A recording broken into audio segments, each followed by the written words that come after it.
executive session, and the record can reflect no votes were taken. All right, we got a motion. Second. Any discussion? All in favor? Aye. All right, that passes. We'll just give a minute to see if anyone comes in here.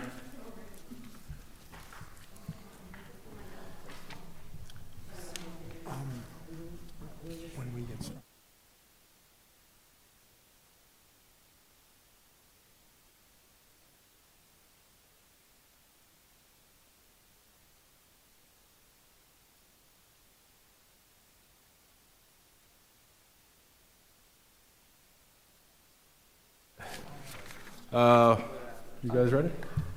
All right, we've finally gotten to a point here where we can talk about goals and objectives for this new term. Jim, if you want to give a little intro segue here, go ahead. Yes, Council President. So one of the hallmarks of any successful government or town council, someone's mic on by chance? No? Oh. Is to come up with goals and objectives that are what, you know, these very important policies that the town council wants to concentrate on.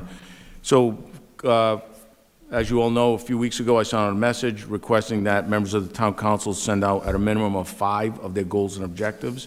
We'd bring this report together and discuss it at a work session.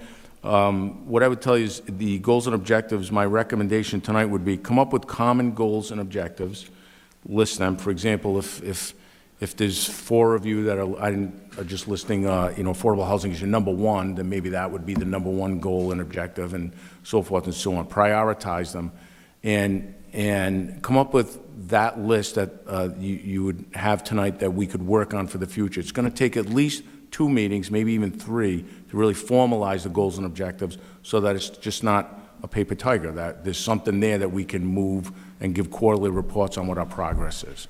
So that would be my recommendation. All right, thank you, Jim. All right, so we all got copies of the goals and objectives we've identified in front of us. We have it on the screen here. I mean, just a quick review, you can see a lot of common goals and objectives here for this term. I'm just going to name some out loud here. You know, affordable housing, obviously, we're all in line with that one. High school project, all in line with that one. Expansion of zoning to allow for more commercial, looks to be in you know, variously identified here for different people up here.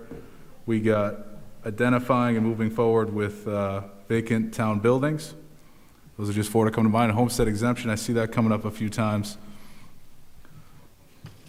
Any thoughts? Those are just, you know, some that come off the bat to me.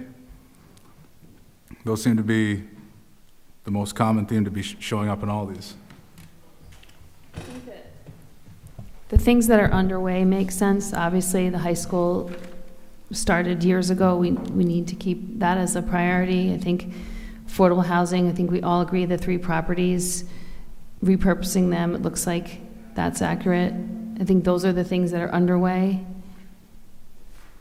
I think we have to figure out, I think people would like us to research at least the homestead exemption. I don't know what it will look like, but I hear that as tax, paying attention to the tax dollar, which is also, I feel like the number 1 thing is we should be committed to this term in all things we do, responsible stewardship of the residents' tax dollars. It permeates, it should be the number 1 thing we do, because it permeates all the other projects, right? If we want the high school on time and on budget, it's there. If we want affordable housing, we're going to use our properties in a way that's, you know, going to benefit the residents. So I think you got a good summary. I think there are other things that I'd like to, before taking on new things, I'd like to make sure we don't have shovels in the grounds in some of these projects. I'd like to, you know, make sure the staff has time to do that.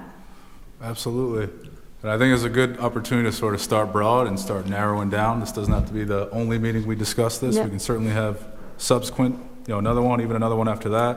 And we should always kind of, I don't know, quarterly, at least periodic, some sort of periodic like status, where are we as we move forward toward this, to make sure, you know, we're gaining progress or going in a certain direction to be in accord with our goals here. Let's see, I don't, maybe. I don't think my microphone's working. I think I switched it. Okay.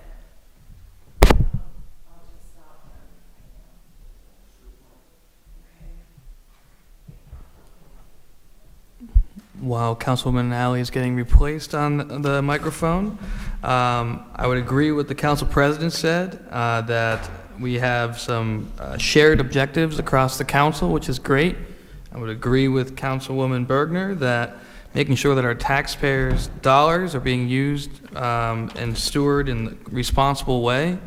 I would add to that us working together and having work sessions like this will be crucial for us to meet the metrics that we're trying to put out for ourselves. I think our last work session we had on housing was super collaborative and showed the public a lot of our ideas, and we moved forward with narrowing down what we wanted to do. And I think that one of my items was strengthening the boards, commissions, and public communication. And I think that we've done a good job at trying to make sure that our boards and commissions, once they're interviewed, are being put on the boards and commissions and being responsible stewards.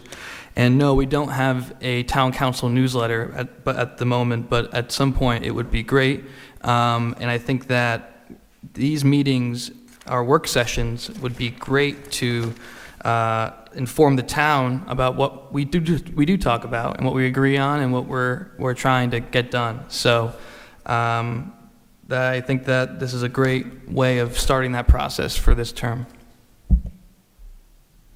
So one of the things that just in terms of housing, and I'd like for us to sort of look at, and just to kind of go back to what Deb said, all of these things that we're doing, we're imparting this, this sense of trying to be financially responsible and meet, like a wide variety of needs. So in thinking about, like, the one thing about affordable housing, a lot of times I like to describe it as like a wheel with different spokes on it.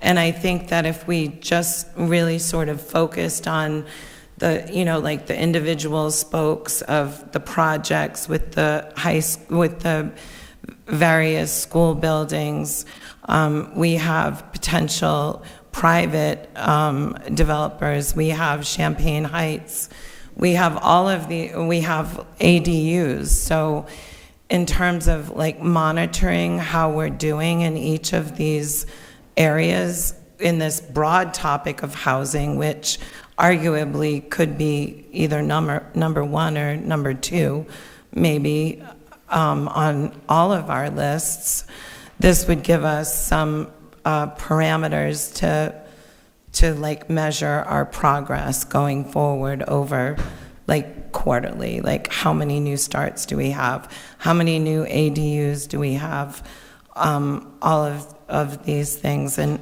how do we really get that information out there? And we need to push these ideas. So that's just one thing.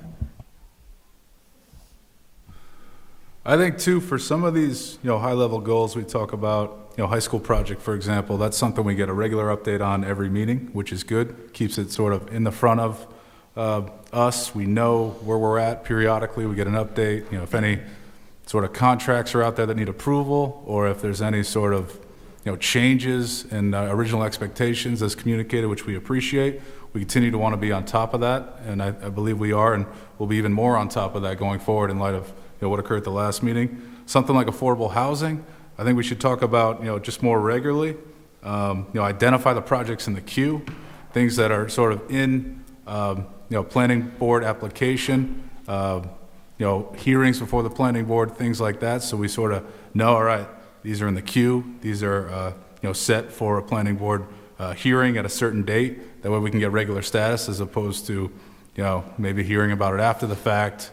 Maybe something that wasn't in accord with our expectations is sort of moving toward more affordable housing.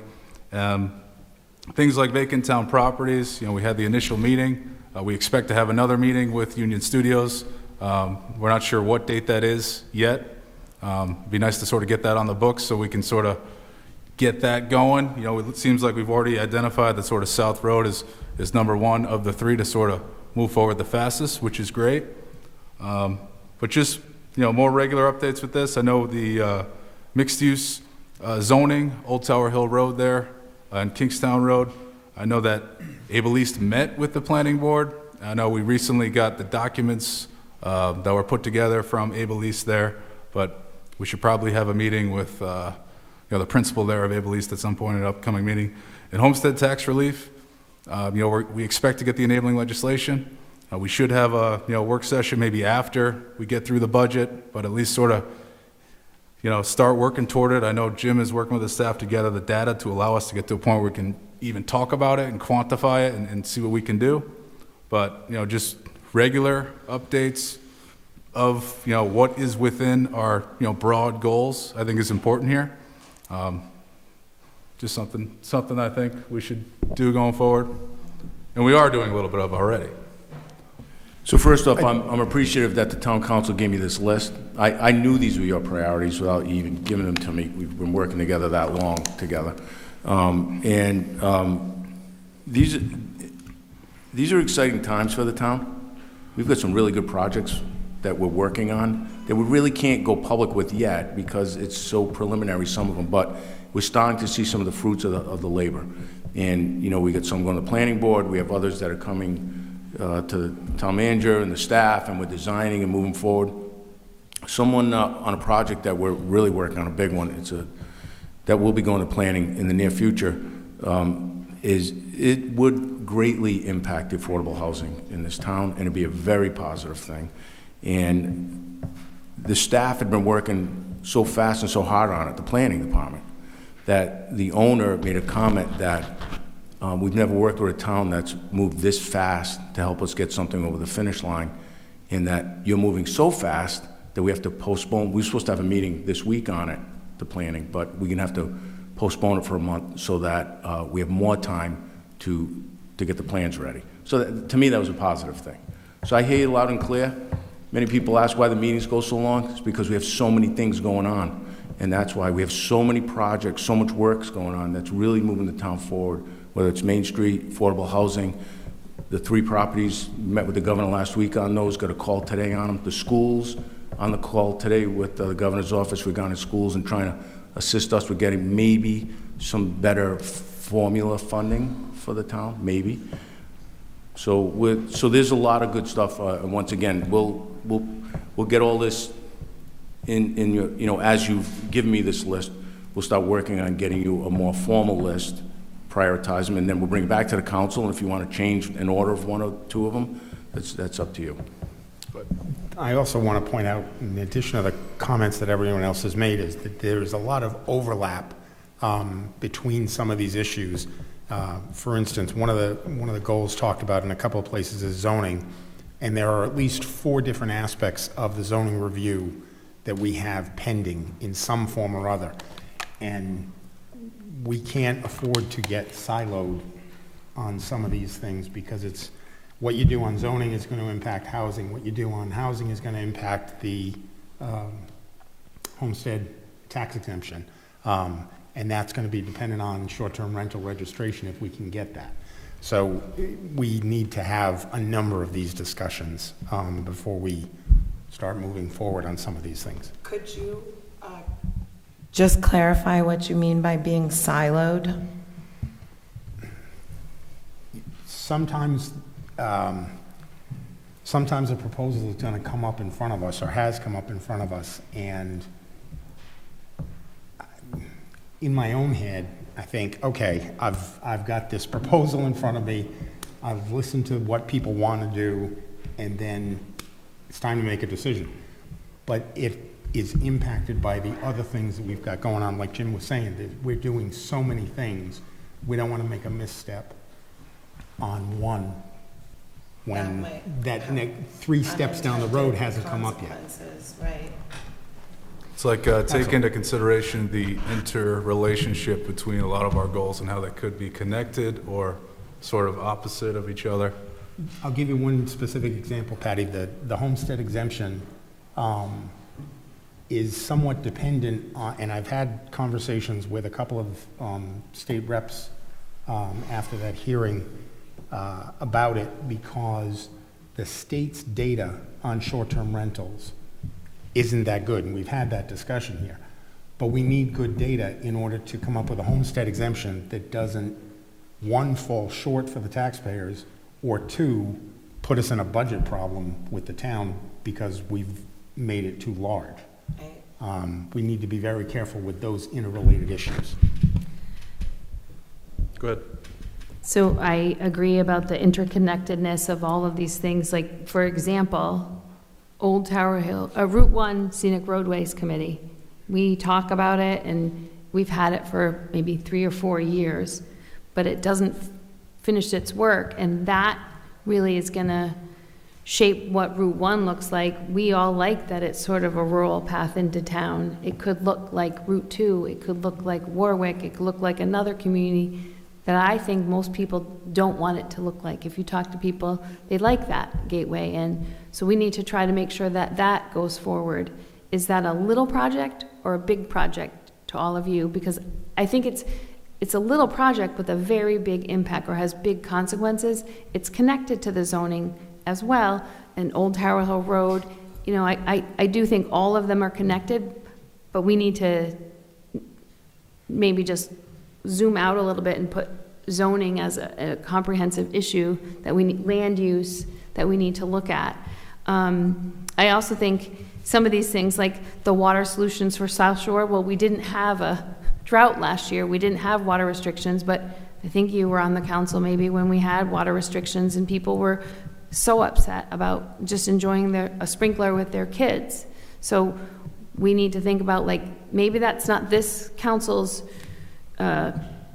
project, but we need to have it queued up for the next term so that we know what the solution is. I mean, we may not have the money to fix whatever the issue is in Green Hill with the caps and the wells, but I know it's a long haul. But I think it's also our responsibility to not just be excited about what's immediately ahead of us, and to think like setting up a future council to be successful, not be yelled at for not solving the water problem.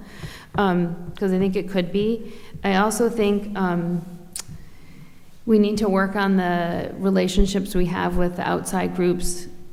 I think I'm the only one, I don't see anyone put URI, the local Narragansett tribes, the businesses, the hospital, and the state legislatures. Like, That's my first one, just to Oh, let you know. sorry, Jay. It's okay. You're on page 2. I don't know. go there much. Just let you know. So I think that is one thing that we need to make sure, like, because, you know, Mr. Noka was here last meeting, and we need to do our part, be way more than 50% trying to get outside groups to partner with us and understand what we do. And I also think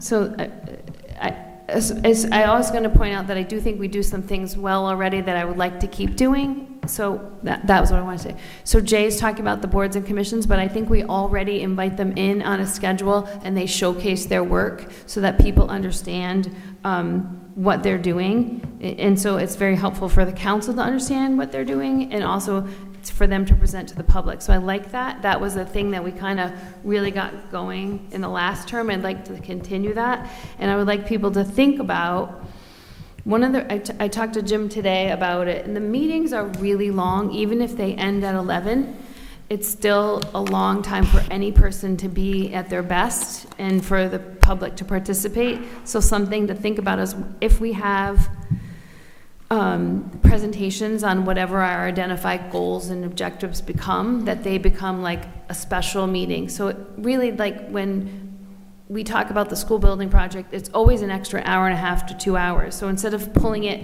and stretching out a meeting, just having a designated extra meeting for that, or affordable housing, having when Able City East comes back, or the other Union Studios comes, that we have those as their own spotlighted thing, and it would increase the attention that people gave to them. And it would also make our other regular meetings scale back down to 9:30 or 10, 9:30, 9:30, or 9:30. I do think that we need to be more disciplined among ourselves, just to sort of keep the meetings going along. For instance, I know when we were asked for the goals and objectives, we were asked for 3 to 5. So I think all of these are great, but we really need to sort of make them concise so that we're getting through everything and sort of grouping them together. That's my only point, because I just want us to be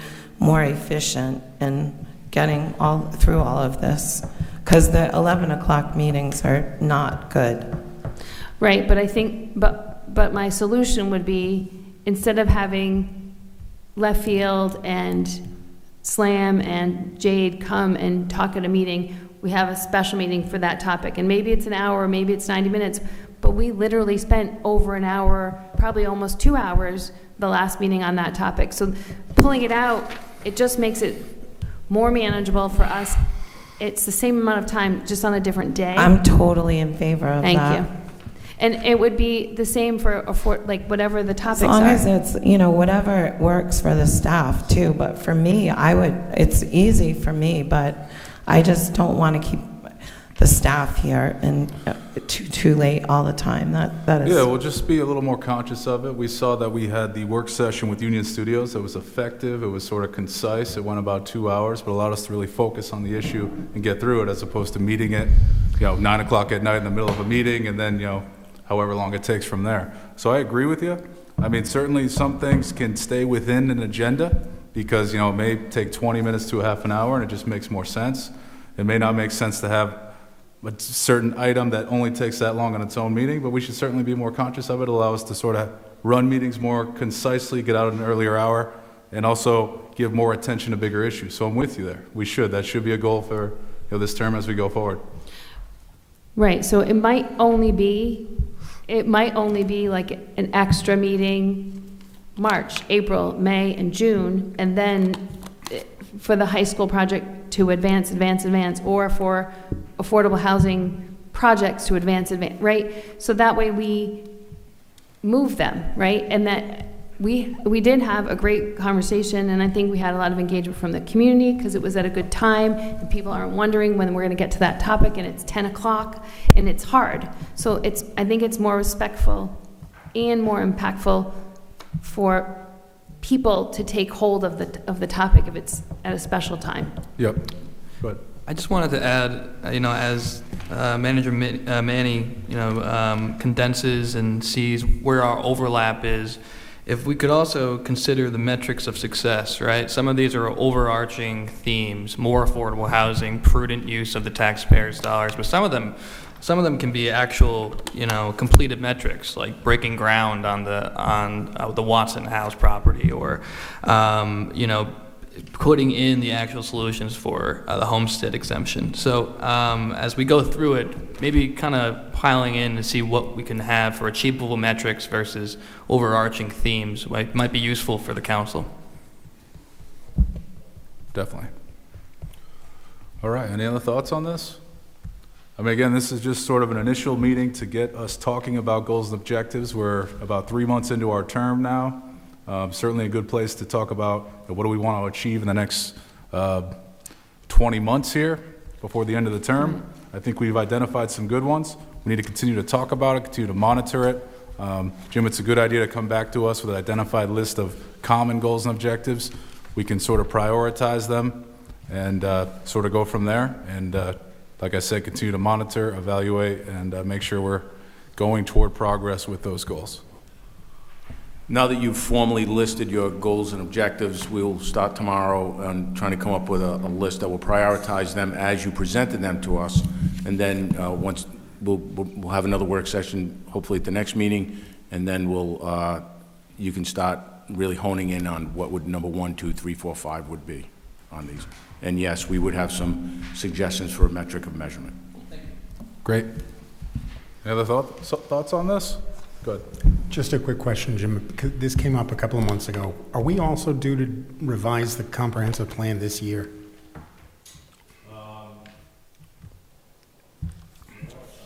No. I'm not, Okay. I don't have that answer for you right now. I'm just thinking- It's coming up, I just don't know exactly when. All right, I'm just thinking if we are supposed to, it ought to be on the list as well. Yeah, It's on one of my, It's not- one of my bulleted lists. Comprehensive plan update will be due, what is the timeline for that? I think it's due every 10 years, but I feel like it got approved Rory, when did it get approved? 2020? 2031 is when it Yeah, runs 2020, out. 21. Yeah, so we are good for the state. But it was It was written in 2018 or prior. It was approved locally in May 2021 and approved by the state September 2021. So state approval is good for 10 years. All right. We'll take about a 1-minute recess before we get going at 7:30.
All right, good evening, everyone. We're going to get going here. Today is Monday, February 24. It is just after 7:30 p.m. We're here for a regularly scheduled town council meeting. First order of business, as always, is the Pledge of Allegiance to the flag.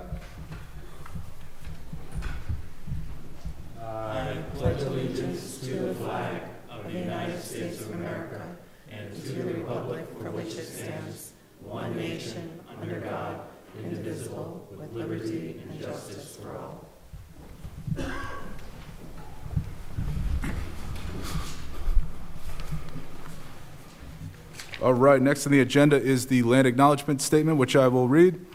The town of South Kingstown pays homage to the indigenous people and land on which the town is now located. Let this acknowledgement serve as a reminder of our ongoing efforts to recognize, honor, reconcile, and partner with the Narragansett tribe, whose land and water we benefit from today.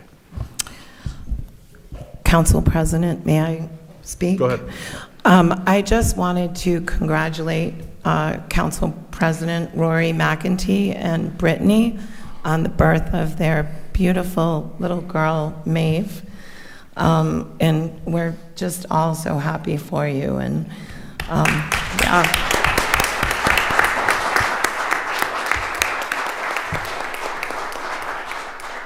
Thank you, I appreciate that, and I hope she is at home watching and getting used to how these meetings run. All right, we're going to keep going here. Next, we have the roll call. Council President McEntee, Here? Council Vice President Marin, Here. Councilmember Bergner, Here. Councilmember Ali, Here. Councilmember Wedgemont. Here. All members are present. Thank you. It's going to move us to item 5, approval of minutes of previous meetings. Motion to approve items 5A, B, and C. Second. All right, we have a motion and a second. Any discussion? There's a typo in the minutes, so in November 26th. Pretty sure that Jay didn't vote for me to president, and you have it as an aye, even though the votes reflected 4-1. I'm so sorry, repeat that for me? You have Jay Wedgemont as an aye for me, voting for president, and even though it's a typo. Oh, for the 25th. Yeah, the 25th, sorry. Okay, I will make that correction. I Thank you. apologize. That's okay. I don't think we want to have it that way, so.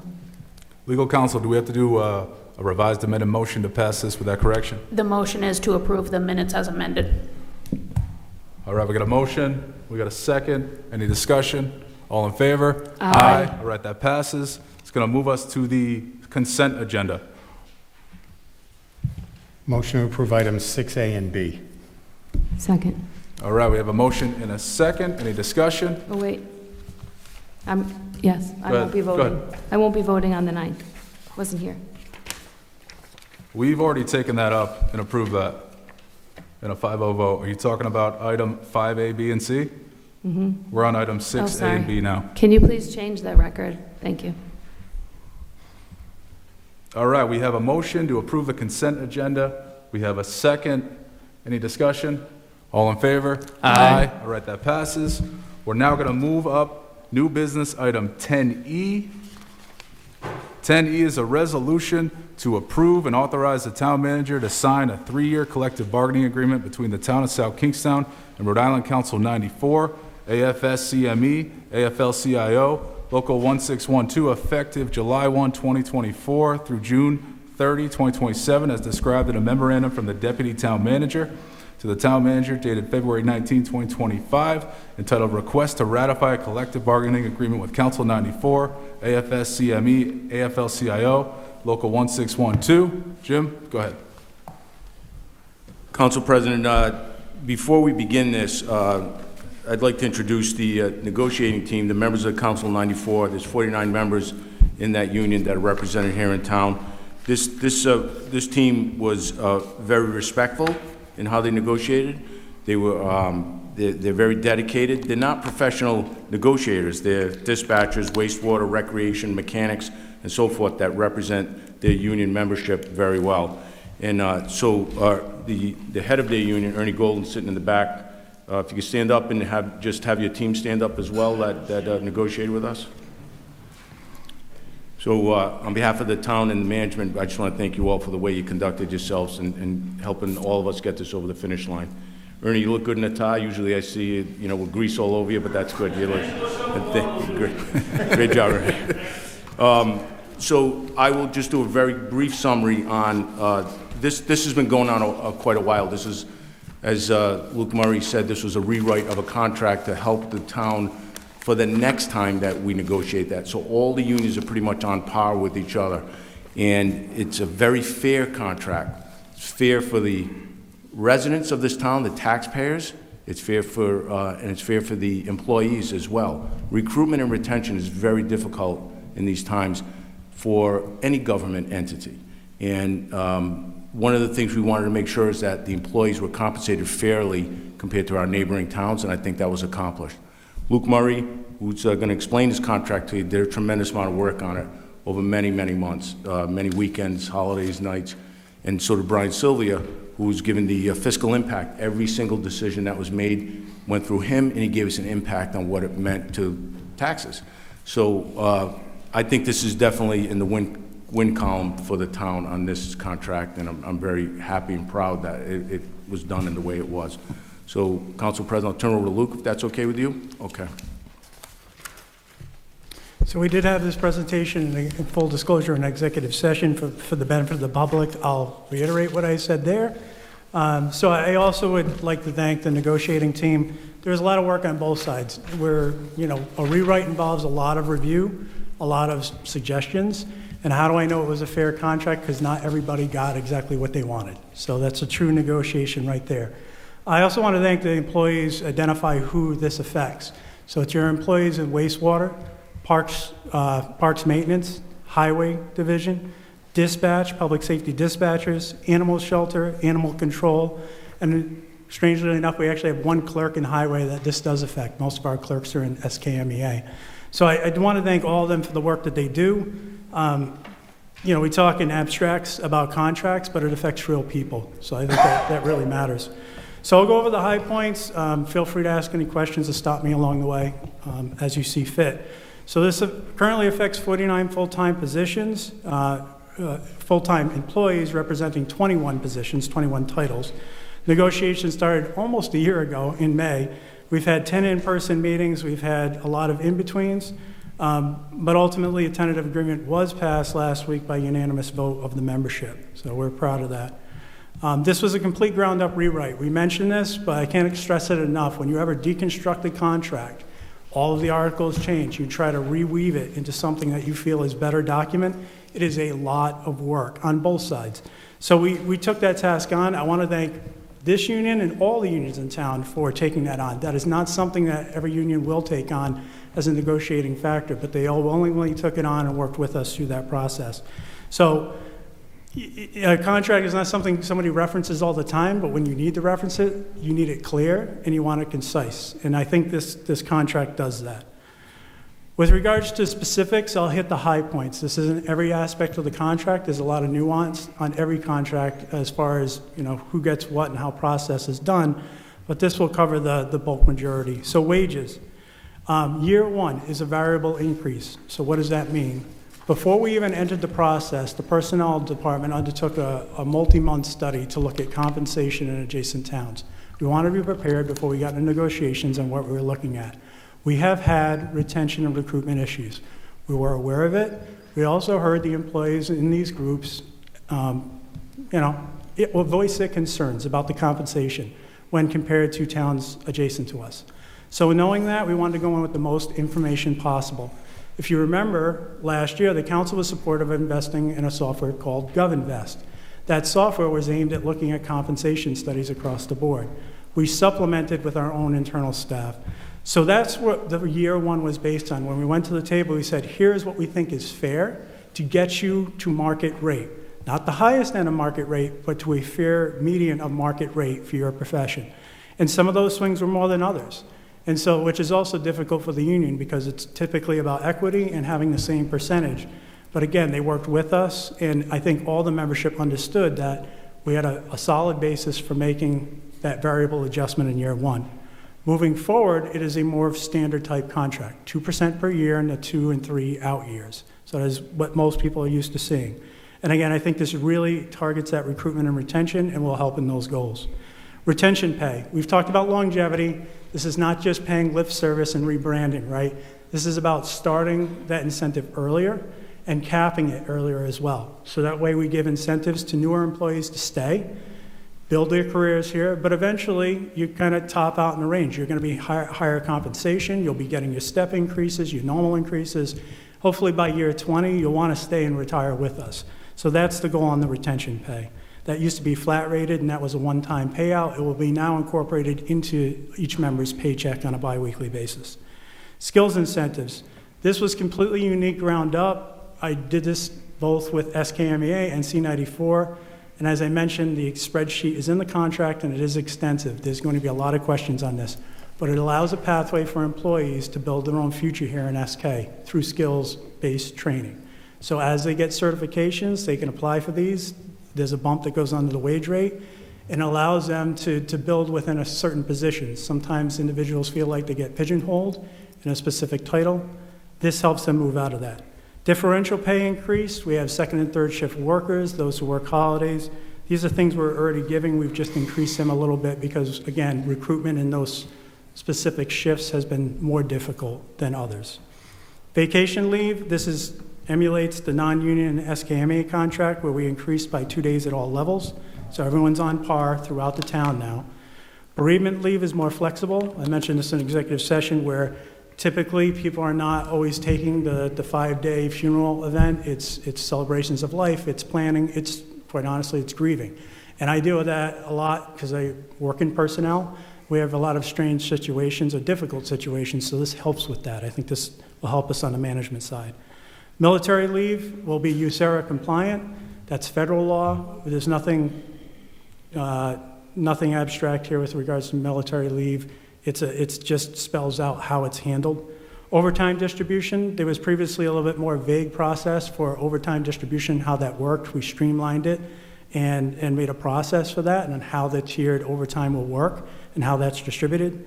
Medical insurance, which is always the biggest benefit, will not change. There's a 20% co-share on that. That will be the same co-share moving forward with the same health care plan that they have today.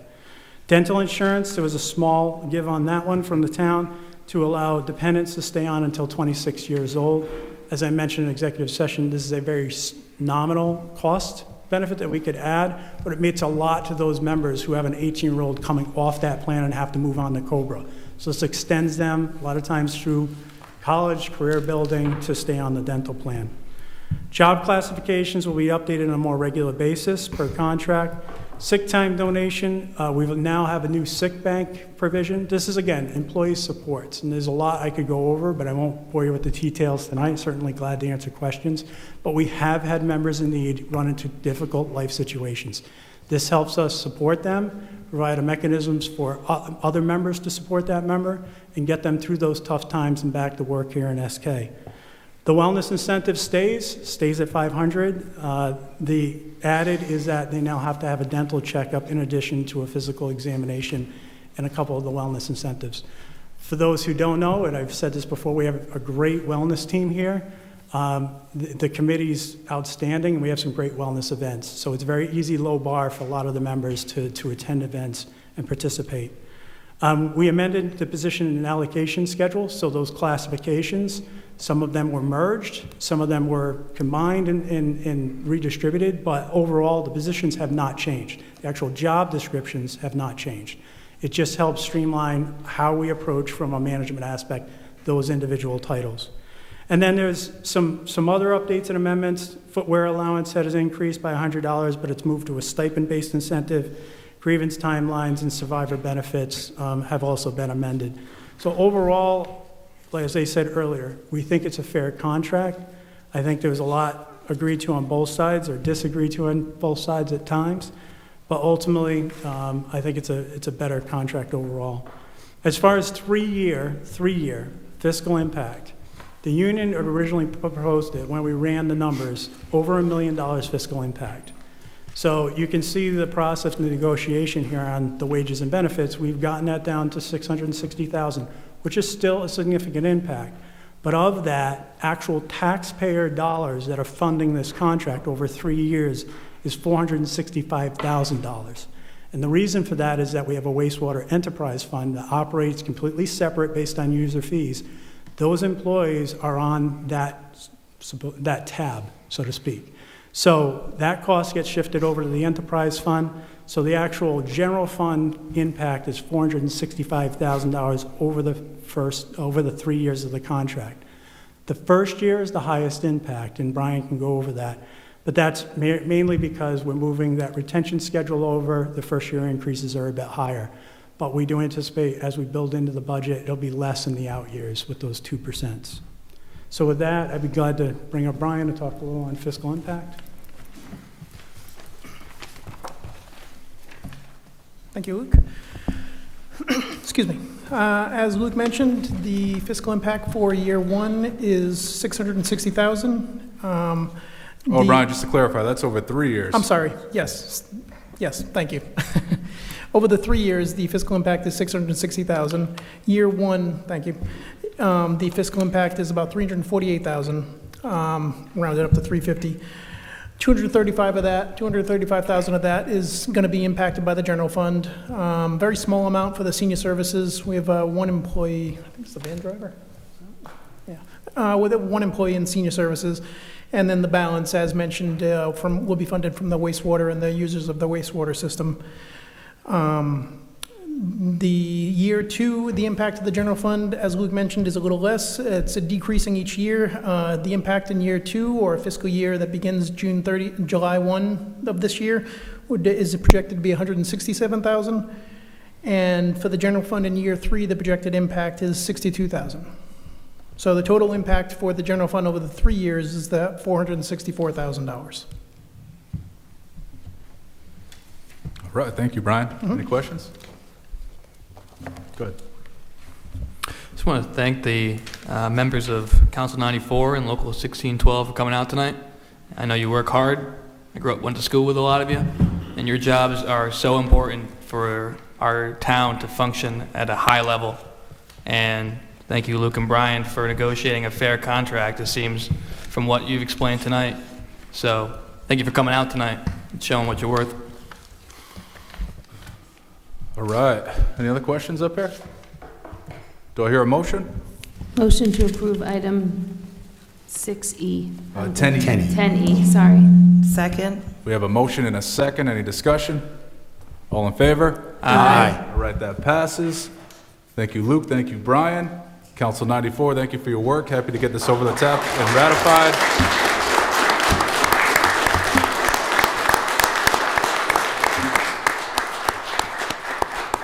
And I know you all came for that item, so if you want to leave now, feel free. We're going to continue on.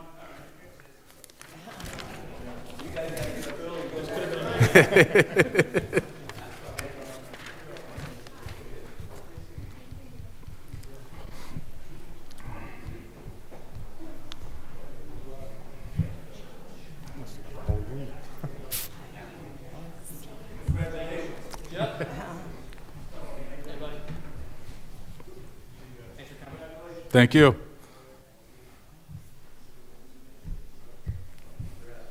Thank you, Dino. Great to see you. You're looking good. All right, we're going to go back up to item 7, licenses. A is a resolution granting a Class F 19-hour beverage license to the Hera Gallery and Educational Foundation of High Street, Wakefield, for the Spring Bash on March 29, 2025 at 6 p.m. Application by Allison Meyer. Allison, come on up. Come on up. It always says Allison, but it's always you. Yes. Yep, the button on the right. That's self-evident, right? Okay. Yes, I'm Donna Gustafson. I'm the treasurer of Hera Gallery. And I'll be brief. This is a liquor license, probably one a year. This is our 4th annual Springtime Bash, which will be Saturday, March 29th from 6 to 9 p.m. It's free, open to the public. Everybody's invited. And the highlights of the event will be, it's a fundraiser for the gallery. We're a nonprofit. And there'll be a silent auction, which we have multiple items donated from community members, shops around town, Matunuck Oyster Bar. I mean, it just goes on. And all sorts of items, arts and crafts. So a lot to bid on, silent auction. And there'll be live music by Brianna White. She's a wonderful singer, guitarist. It's mellow, so it's not distracting. And liquor, of course, that's why I'm here, for a liquor license. But beer and wines donated from local breweries and wineries, and as well as members of the gallery. And there'll be soft drinks as well, and hors d'oeuvres, and donated by Belmont Market. So it is a community event. It's nice, and it's a lot of fun, and yeah, so please come. Awesome. Okay, Any questions? so, Could you send us the invitation? what's that? Could you send us the invitation? Absolutely. Thank you. Motion You to, are all invited, yes. all right. Motion to approve 7A. Second. All right, we have a motion and a second. Any discussion? All in favor? Aye. All right, that passes. Good luck. I'm sure it's going to be great. Thank you. Yes, it will be. Thank you. All right, thank you. Okay. All right, it's going to move us to item B, a resolution granting victualling license and holiday sales licenses to Gansett Craft Chocolate, doing business as Gansett Craft Chocolate of Robinson Street, Wakefield. Application by Stephen Schneider. Stephen, come on up.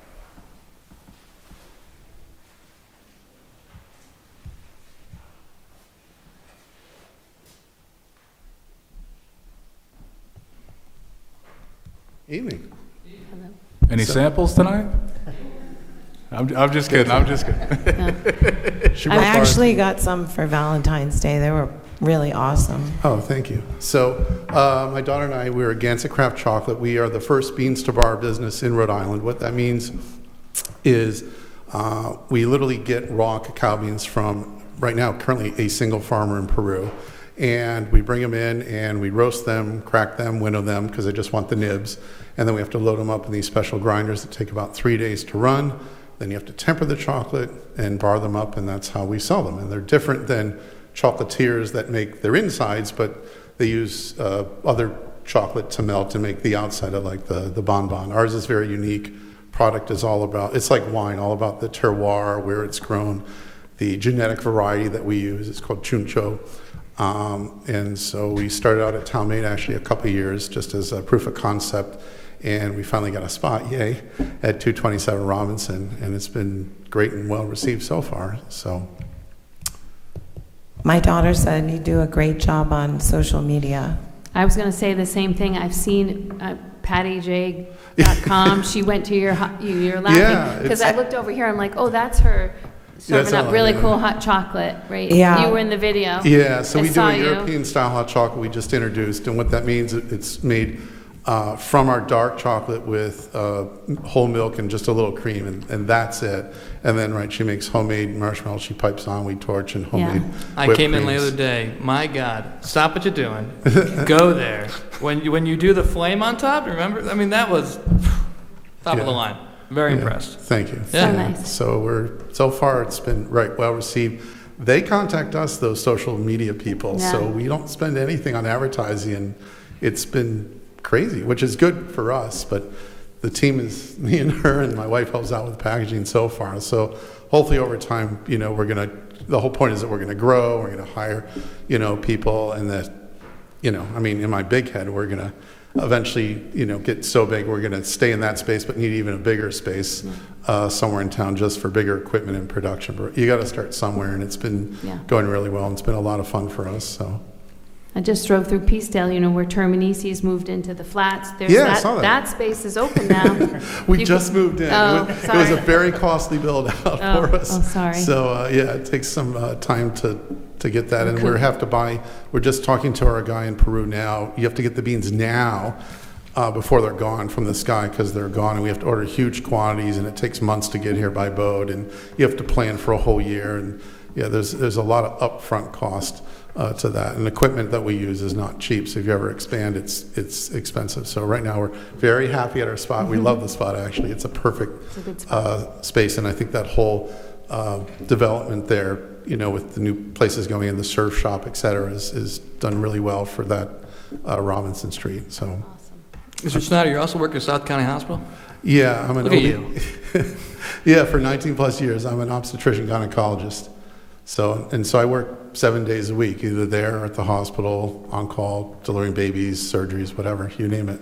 Wow. Well, you So- seem to be bringing so much joy into our town. Oh, thank Chocolate you. babies, the whole 9 yards, and I'm just very impressed. I So- appreciate it. And Ella does a tremendous amount of work. It's not just me. She does a lot of the day-to-day making. We have our split jobs. I do a lot of the roasting, she does a lot of the making, and we do packaging. So we kind of have our jobs and kind of have it, we have a whole system we do. So you have to, because it's constant.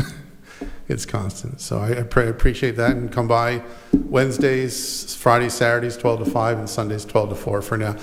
Ella's a junior at URI studying business entrepreneurship. So that's why the Thursday, Tuesday isn't open, or Monday. And once she graduates, which is like a year and a half, then maybe we'll have different hours. But right now, we kind of have to stay in the confinements of that, for that, and as well as my schedule too. So, Can I just ask you an unrelated question Sure, about, just anecdotally speaking, of course, we know Rory, they just became parents, but it seems like we have a lot of babies being born here in South County lately. Like, I personally know 4 babies. So do you think we have more babies being born now? I mean, we've been busy last week and the week before, but it flows. We keep a due date list, so we know what's coming up even 2 or 3 months from now.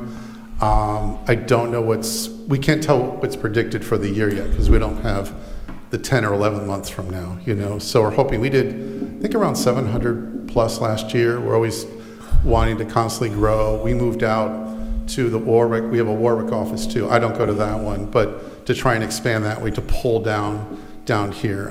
I was in Westerly all day. We have a Westerly office because once they closed the Row B unit, we needed to get out to that way. You know, we probably deliver the majority of people from that area too, so. Well, last year, we put in a statue at the playground of Ostara, which is the pagan goddess of fertility. So we're hoping that that's why or at least I'm hoping that that's why we have a lot more babies being born. Because Yeah, we'll we take have it. the bunny rabbit, and we like people to. Yeah, we have 4 OBs, 4 midwives. One I work with is just going to do We don't want to GYN. go too far into Yeah. it. But we're Definitely good expanding to information. 5 midwives, so I'm just saying we're having even more providers to help out with the Babies deliveries and too. It's good Yes. information. Yes. So the license. Yes, the license, yes. Motion to approve item 7B. Good luck. Love you. Thank you. Seconded. All right, we got a motion and a second. Any discussion? All in favor? Aye. All right, that passes, and I look forward to trying. Thank you, guys. Thank you. All right, it's going to bring us to item C, a resolution granting victualling, holiday sales, and dance licenses to 323 Main Restaurant LLC, doing business as Birchen Bay of 323 Main Street, Wakefield, RI. Application by Shannon Brito. Shannon? Hi, yes. Welcome. Thank you. And this is an opportunity to just tell us about the business, what's to come, what can we expect. We look forward to it, but go ahead. Great, okay. So we're excited to get in there. We think it's a great spot. We also own Wickford on the Water in North Kingstown and JB's on the Water in Jamestown and a few other, we have Sombra in East Greenwich, on Main Street in East Greenwich, and a couple of other partnerships of different restaurants. So we're excited to get in there and bring a rebranding, and we're going to keep it a full-service restaurant serving lunch and dinner. Nice. So we're looking forward to it. When is anticipated opening day? Ooh, that's a good question. As soon as possible. All right. All right. Yeah, we're doing the rebranding and working on that, and we will be open as soon as we can after that. So, Nice. We'll yeah. try to help you out by getting things moving tonight. Yes, Go ahead. perfect. Can you tell us some of the menu items so we can get excited about what we're going to eat? Sure. So we're going to be similar to our Wickford on the Water concept. So American food, seafood, casual, but we want to have great food. So burgers, seafood, stuff like that. So nothing too fancy. We may do brunch on the weekends, right? So. Okay. And you think you're going to be open by like warm weather, like summer? We certainly hope to, yes, yeah. I mean, it's going to be warm this week, but I know, and it'll be here before we know it too, so, but yes, definitely by summer. So Shannon, you bought Phil's, right? That's the building? Correct, yeah. You have big shoes to fill right there. We're excited. Yes, I know. Now, I think that one thing that was really amazing about Phil's, and it really has spoken to so many people in our town, is the collaboration between all of the small businesses down there, right? They all work together to try to draw businesses. They have great concerts in the summer, and it's really a driver of our downtown. So I just want to remind you of that as you come in, and we're looking forward to your success, right? Your success is our success. Absolutely, and we're familiar with that environment because we are in Wickford, and we're also on Main Street in East Greenwich. So both similar sort of Main Street, vibes, and we love working with the other retailers in those towns as well. So we understand that, and we're looking forward to it. Good. Well, if you cut any ribbon on there, please invite the council. We'd be happy to come. Absolutely. Could I just ask, we don't usually see a dance license, but that is pretty exciting. Is there going to be anything special? I dance-wise? actually just noticed that too. This is my husband, John. Yes. So Okay. he's the operator. Sorry. No, it's Nice good. to meet you all. Nice We to meet applied for everything because we really haven't even gotten in there yet, to be honest with you.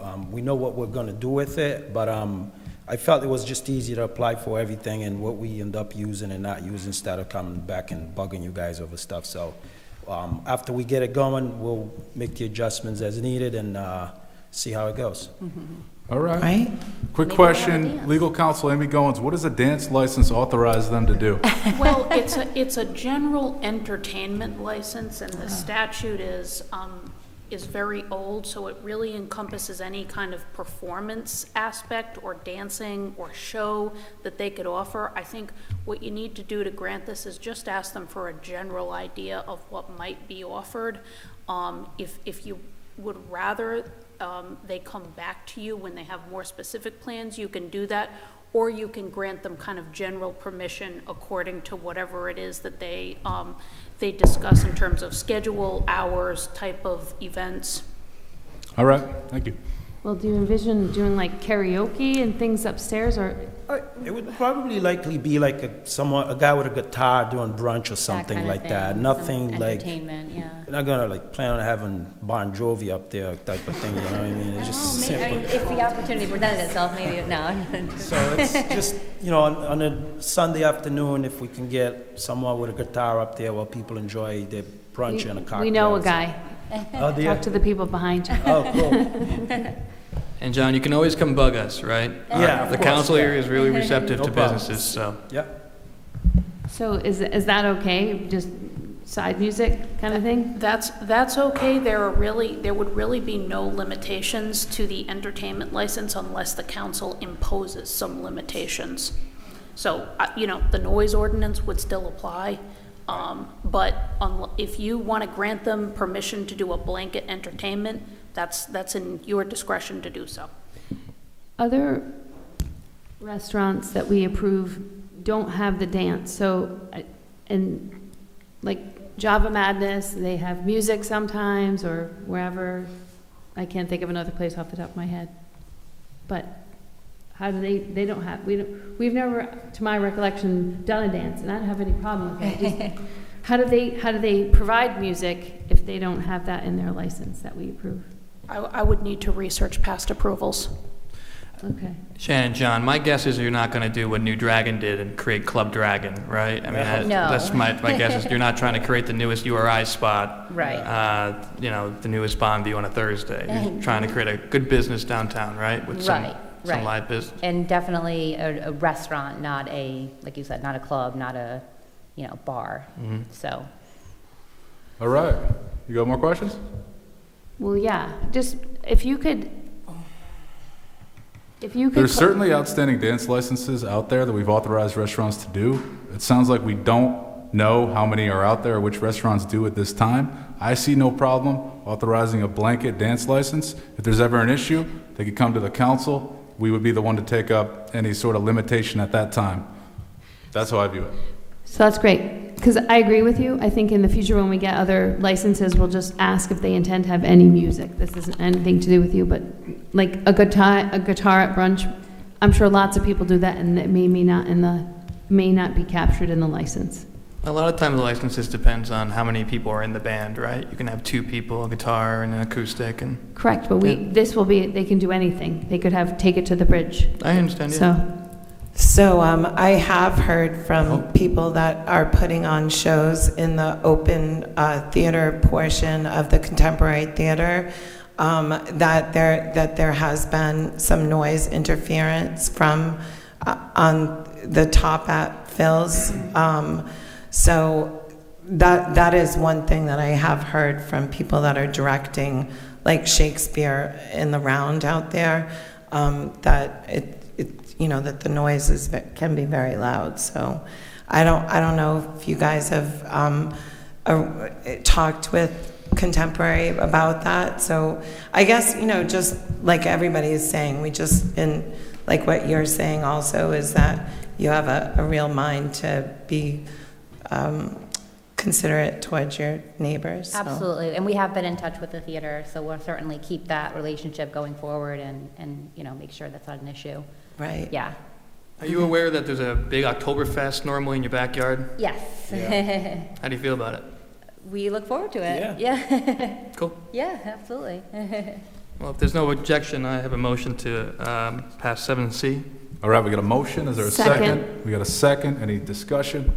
All in favor? Aye. All right, that passes. We know you also have the transfer of the liquor license. We'll get to that in a moment. Okay. So feel free to take a seat up front. Sure. Thank you very much. Thank you. All right, we're now at public comment. So if anyone in the audience wishes to speak on any matter, I invite you up. We're just going to limit you to 5 minutes, ask you to introduce yourself. We're going to limit this segment to 30 minutes. Then we're going to move to the public hearings, new business, and come back to public comment. We're going to limit to one time speaking tonight. So anyone in the audience wish to come up and speak, I invite you to come on up. First come, first served.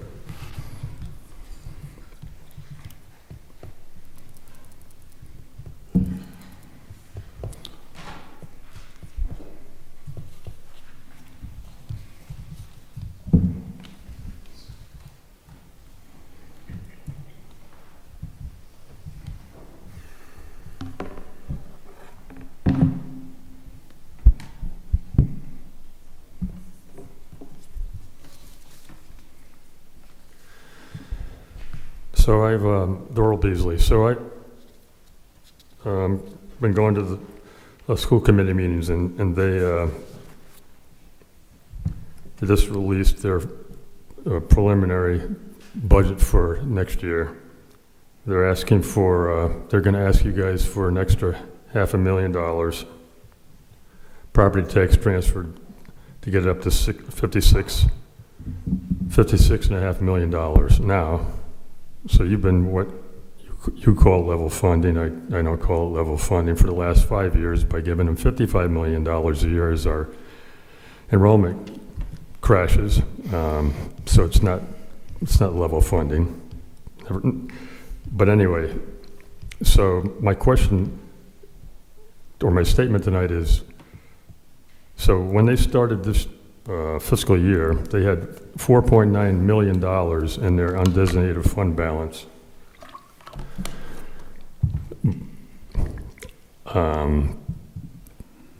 So, as far as I'm concerned, if they need the extra $500,000, that's where it should come from, not from the taxpayers. We already pay enough. Especially since we have people on our town council that don't pay any property taxes.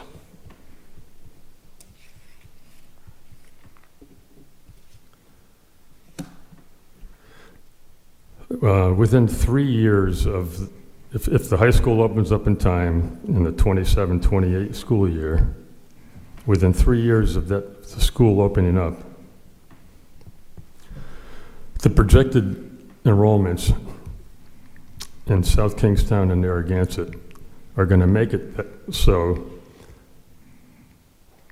that the combined grades 9 to 12 students that live in our two towns would fit in our new high school.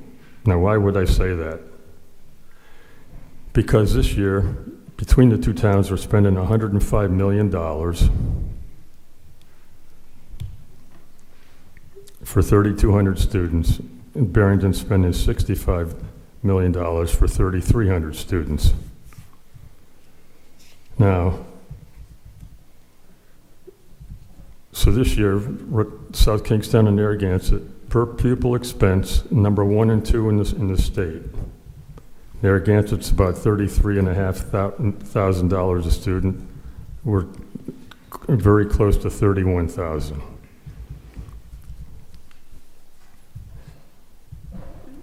If we regionalize our two school districts, it would save the taxpayers in our two towns 25%. Your tax bill will go down by 20 to 25%. 20 to 25%, the tax bills in the two towns for taxpayers will go down. So who wouldn't want that to happen? The teachers union. Because when you combine school districts, people will lose jobs. You know, if you have one high school, you don't need two high schools worth of employees. If you have one middle school, you don't need two middle schools worth of employees. But if you do it systematically, if you plan for it ahead of time, you can mitigate that effect on those employees because over the next 10 years, also what's going to be happening, especially in South Kingstown, is we're going to be losing a lot of teachers because of the average age of our certified employees. We're going to be losing employees, and we're going to have to fill those. We're going to have to bring in people to fill those spots. So you could start by using people in the two school districts to fill those spots. And then after that happens, then you can start bringing in younger people, which for sure we absolutely need.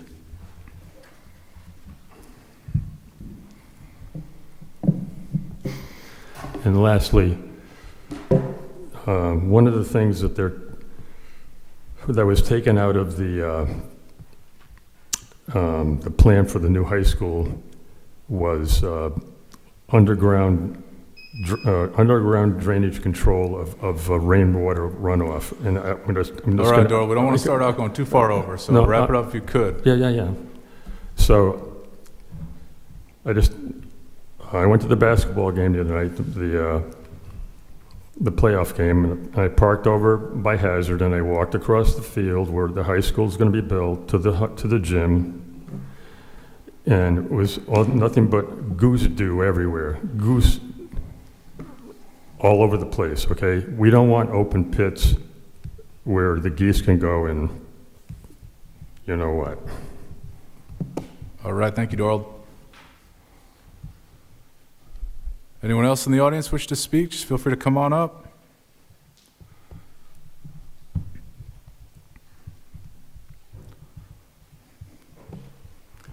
Congratulations, Mr. McEntee. Thank you, Jim. I can only imagine how excited Grandma and Granddad are now. Great work. And Brittany, of course. Jim O'Neill, Wakefield, Rhode Island. After the last council meeting, I've never been as confused about the cost of the high school as I am now. Mr.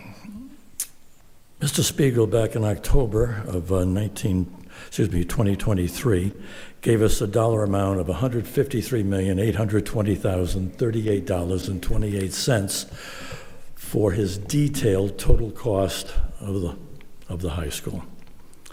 He added a line which we all forgot about after that, if you listen to the tapes, and that line was, unless South Kingstown adds to the project. So, over the last year, we've heard numbers as high as 161,000 square feet, 159,000 square feet, 155,000 square feet, and now we're 153,000 square feet. And yet, listening to the tape, I think Mr. Conte and Dr. McGarr at one time almost had us down to 140,000 square feet, but that was a little tight, so 143.9 was the number they were happy with.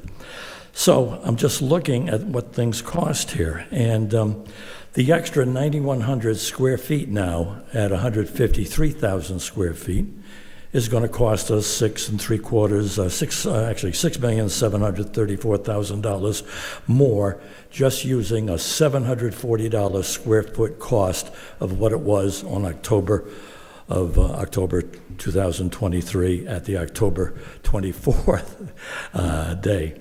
So that's $6.75 million. Now, soft costs, no one is talking about till the last meeting. Redesign, schematics, value engineering, back forth, reschedule, this and that. Unbelievable.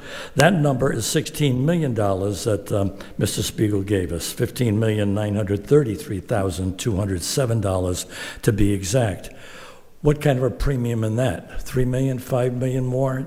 There were so many redesigns and everything at the last meeting. I guess that's going to cost a little bit more. So I've got $6.75 million, maybe another 3 million, 4 million on top of the soft costs. I'm at 10 million more. Yikes. And that was pre-inflation. Those are 2023 numbers.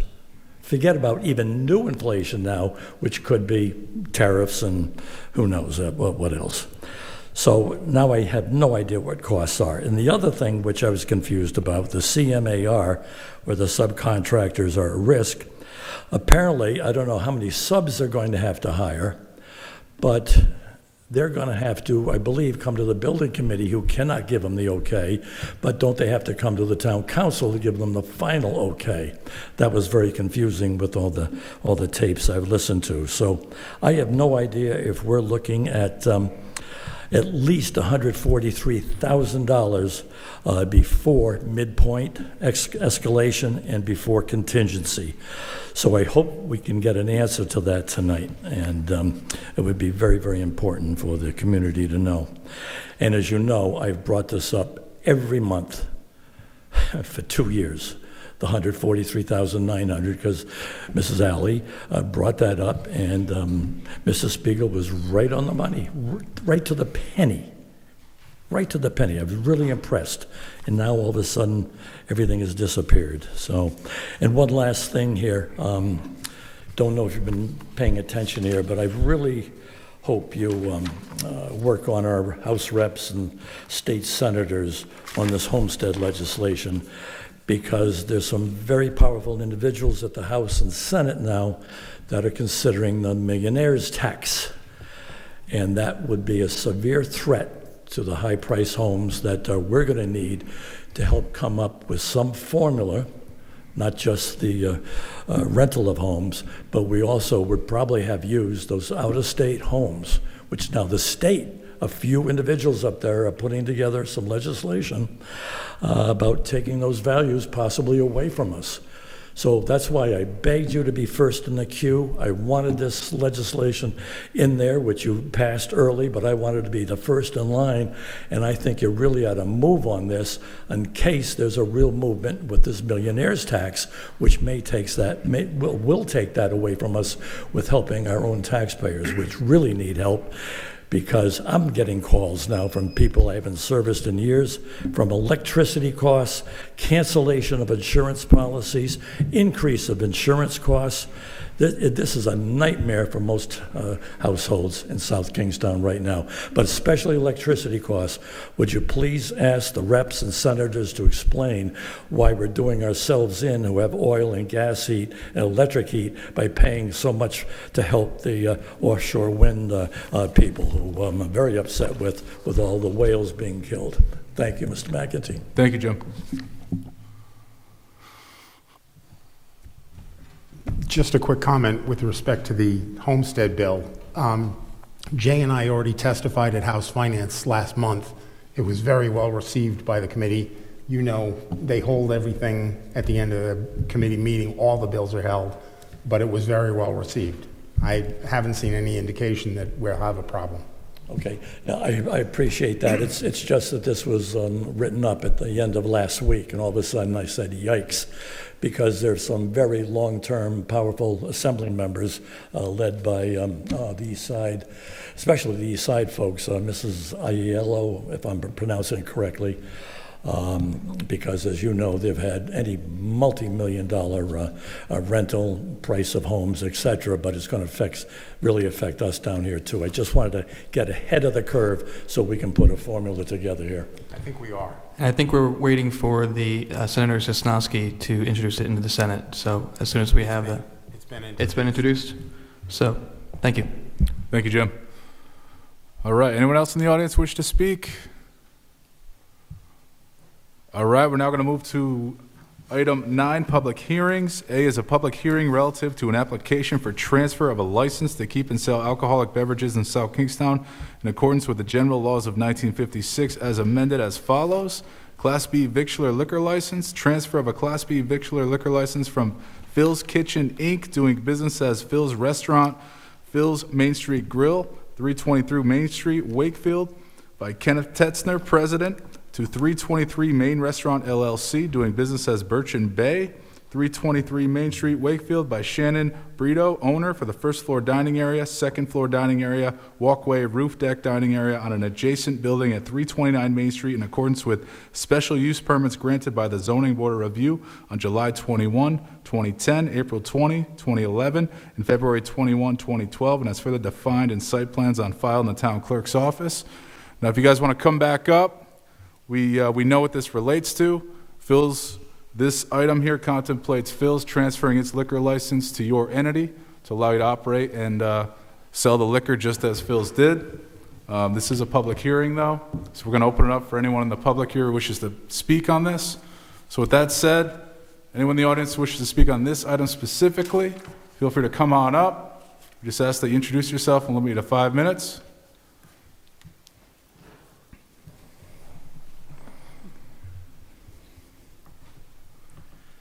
Jim O'Neill, Wakefield. Good luck, obviously, to the folks who are going to put together, I hope, a tremendous project. But I'd also like to thank Kenny Tetzner, who I had an office across the street from him for about 30 years. And he was really, I could call him the Midtown anchor of this business community. So many thanks to Ken. And good luck to you guys. Thank you, Jim.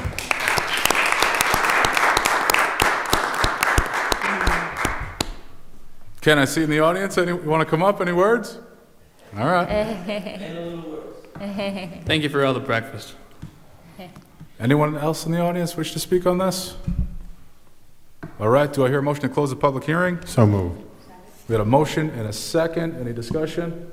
All in favor? Aye. All right. The public hearing is now closed. We're now going to move to new business item 10A, a resolution affirming the town's liquor license rules and regulations, Section 1.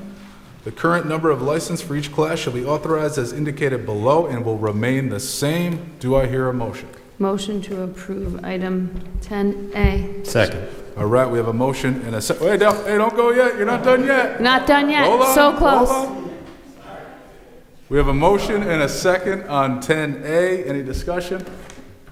All in favor? Aye. All right, that passes. Now we're coming back to item 9A. Motion to approve 9A for Birch and Bay. Second. All right, we have a motion and a second. Any discussion? All in favor? Aye. All right, that passes. Now you're all set. You're good luck. now. We look forward to seeing you this summer. Welcome. All right, that's going to move us to item 9B, a public hearing relative to an application by South County Healthcare System for a zoning map amendment to rezone property located at 11 Kenyon Ave from its R10 medium high density residential zoning district designation to GI government and institutional as shown in Exhibit 1 attached here too. Jamie Rabbit, go ahead. Thank you, President McEntee. With regard to this application, the council does have a memo that was addressed to James Manny, dated December 23rd, 2024, regarding this map amendment. We do have an administrative glitch in the public hearing proceedings. The applicant last week sent out the abutters notices. There was a disconnect between the town clerk's office, planning department, and the applicant. Those notices were sent out on Friday. That will meet the statutory requirement for your next regularly scheduled meeting in March. So it's our recommendation tonight that you continue this public hearing until your March 10th, 2025 meeting. The applicant is fully aware of this. They're represented by Mr. Attorney Revens. They sent the notice out on Friday. We got the sworn affidavit today with regards to those notices, so we are perfectly queued up for March 10th. All right, thank you, Jamie. And again, I handed a simplified draft motion to the council members. All right, just want to have a few legal questions here. Amy Goins, should we open the public hearing up, continue it? No, it's not in order for the council to open the public hearing because the notice hasn't been sent, so that's a Okay. prerequisite. All right. So motion to continue the public hearing even though we didn't open it? It's continued and it will be opened on the continuance date. Continued until March 10th, 2025. Second. All right, we have a motion and a second. Any discussion? I have another question here. In the event anyone in the audience showed up for this item specifically, is there some sort of legal defect to allow them to speak in this public hearing? I would just say it's not typical to open a public hearing until all the legal requirements have been satisfied. Newspaper notice is one, but notice to abutters is another. So you could take public comment. I would just ask that you invite, note next time, the record for when the public hearing is open should note any public comment that was received now. All right. Procedurally, you would advise just continue it, don't even open it up. that's typically what we do for all the, all the land use applications or public hearings. Usually, it's more efficient to defer opening it until the notice has been sent. Okay, all right. So we do have a motion and a second. Any further discussion? All in favor? Aye. All right, this item is continued to the first meeting in March. It's going to bring us now to item C, a public hearing continued from November 26, 2024 and January 27, 2025, relative to proposed amendments to the Town Code Chapter 2 Administration, Section 2-41, Historic District Commission as follows. And this expands the Historic District Commission's charge to include that the commission is also authorized to promote historic preservation throughout the town by providing advisory assistance to owners of historic properties on matters of historic preservation or as otherwise authorized by the town council. Jamie, we got here. You here? Is Yes. Murray Gates, the chair of the HDC, is he present tonight? Murray is not present, so similar to the prior application, we have a request from HDC to continue the hearing to your April 14th, 2025 meeting. One of the reasons being that the HDC is in the process of writing a letter and correspondence to you. They will not meet until the end of March to be able to vet that as a commission, so that it'll be a letter from the commission versus a letter from the chair. So again, Okay. our recommendation would be to continue the hearing to April 14th, 2025, Town Council Chambers, 7:30 p.m. All right. I think we do have persons in the audience who wish to comment on this. Legal counsel, this one I feel inclined to open it up, allow people to speak, and then continue it. You certainly can do that. I would just ask the same when it's open in April, especially because it will be 2 months almost from now. The public hearing record for that evening should just reflect any comments received tonight. All right. And this has been open because I think at the first meeting where correct. we had the public hearing, we actually heard from several persons in the audience. All right. So we are going to open this one up. Anyone in the audience who wishes to speak on this matter specifically, I invite you to come on up. We just ask you to introduce yourself and we'll limit you to 5 minutes.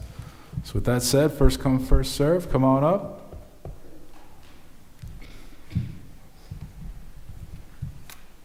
Good evening, Colin Penny, Executive Director of South County Habitat for Humanity.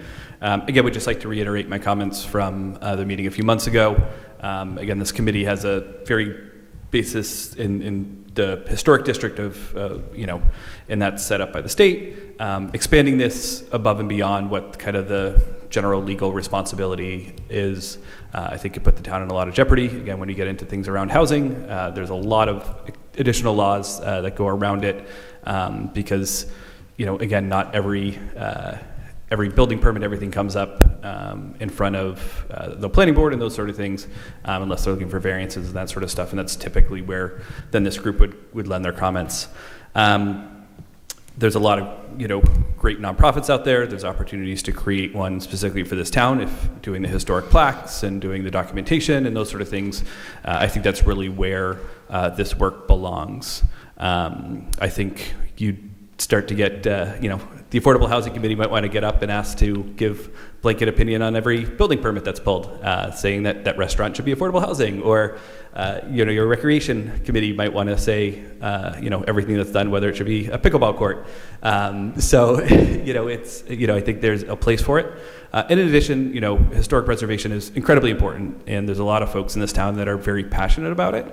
And typically, when these projects go forward, they're open up to public comment at the planning board. And as residents or folks who are passionate about historic preservation, that's a perfectly reasonable spot to come in as residents in public comment and say, we believe that there are historic concerns, or we'd like to get somebody involved for historic documentation. But to kind of expand and authorize additional authority on this particular committee, I think will create a lot of unnecessary and maybe unintended consequences in delaying building permits. Again, we've seen that very recently with the Johnny Cake Center for Hope.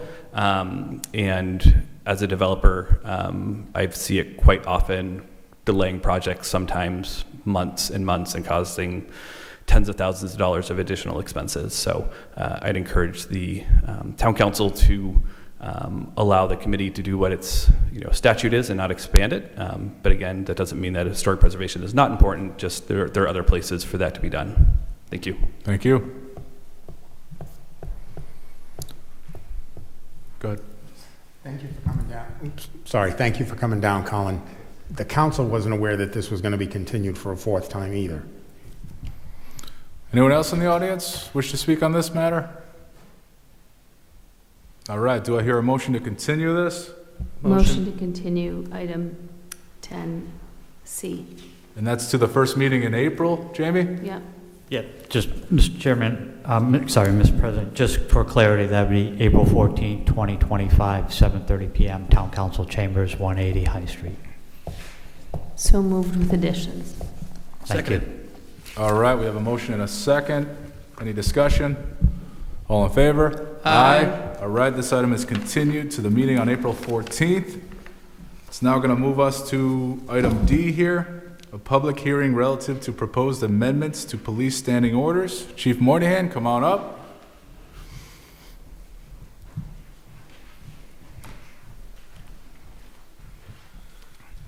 Good evening.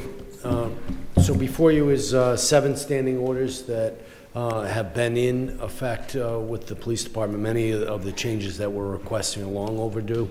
We have Chief Espia's signature on many of them. As you know, need to come forward with them. I'm happy to answer any questions. I know there's 7 of them. Some are pretty lengthy, but if there are any specific questions that you have. But the changes that are requested really are meeting, the best practices for policing, also based on recommendations from the Rhode Island Police Accreditation Association. We're preparing for reaccreditation or a reassessment for accreditation at the beginning of March. So these changes, need to be made to bring us up to speed and ensure that the officers are really following the best practices and the guidelines within these policies. All right, thank you, Chief. Any questions for the Chief? Not for the chief, but Amy, when we've discussed this before, having it come before the council is actually part of the charter. It's either the charter or the code. I'll take a look right now. It's the charter, thank you. And we had talked about figuring out how to not have it come before the council. Yeah. So that would require an amendment to the charter. The council can propose that. It would need to be approved by the voters. Okay. Does that have to be at a general election? Either general or special. Special. Okay, thank you. So I would just say, Matt, when we cycle back in 2026, a year from now, come to us so that we can make the amendment and be on the election for November 2026. Right. So we have 15 standing orders amongst, about over 100 policies and directives in the police department. So this now wraps it up where all the standing orders are going to be brought up to date. But again, I think come November, we would definitely like to come before you and request that, because changes are happening all the time, and it could be as simple as a change in command that we need to change a signature on a policy, and we can't do it without this process. And this isn't the process that most other cities and towns use either. So this is an unusual occurrence to have an elected body to be in charge of like standing orders. So it's a very antiquated policy, but it also, and the reason for that is in modern policing, and when you're accredited, and you can't have an elected body make decisions like this, especially if it's in short order. There's an incident or something like that. The chief should be able to make those decisions. So that's why it's so important to make this change, but that's why we need to do something now to assist in the accreditation process. All right. Thank you, Jim. When you say we have to do something now, these changes are that now, or is there something else? So these changes that the chief is proposing would assist him in making any changes in an emergency nature that could be needed in a quick manner. But Matt, if you want to go over that, Chief, if you want to go over that a little more. Yeah, I think this brings us up to date now with our policies. So this will prepare us well for in a couple weeks when the accreditation team comes in to assess us. In November, we would be looking for the future because new changes are going to come about. At any time, there can be a new standard that comes about for best practices, and to make those changes quickly and adapt without having to go through this process. And kind of to touch upon it, we're the only municipality in the state that has this, where the council actually approves policy changes within the department. It is antiquated. As I said, we have 15 amongst over 100 other policies. So we do have policies that aren't considered standing orders that happen. I've made probably over 40 policies myself since I've been here, coming up on 3 years. But these are the 15, and these are very important ones when we talk about use of force and vehicle pursuits, evidence handling. So I think that's why they were separated at the beginning. But again, we're following best practices based on accreditation. The reason I was asking the question is this is not our expertise. That's why we have you. And just the discussions we've had in the last 2 years about adapting to new technology with drone use and body cams. Correct. That's your field. We definitely need a charter change because it shouldn't come to us. You say antiquated, I say one in honor, right? Chief, this is about accreditation, right? This is going to get us online to have the correct metrics, so we're on the same page as the accreditation process, right? Yeah, I mean, these changes weren't the factor on why we weren't accredited. Of course. But in order for us to be assessed, we're in the best position by updating. You know, having policies that are signed by a former chief that hasn't been in the department in over 10 years is not best practices. It's not, you know, and so this gets us all prepared. We're going to be ready to go beginning of March for this, and you know, this is the last bit of policies that we really have to address. Good. I think this council just wants you to be in the best position to have the most accreditation, so thank you.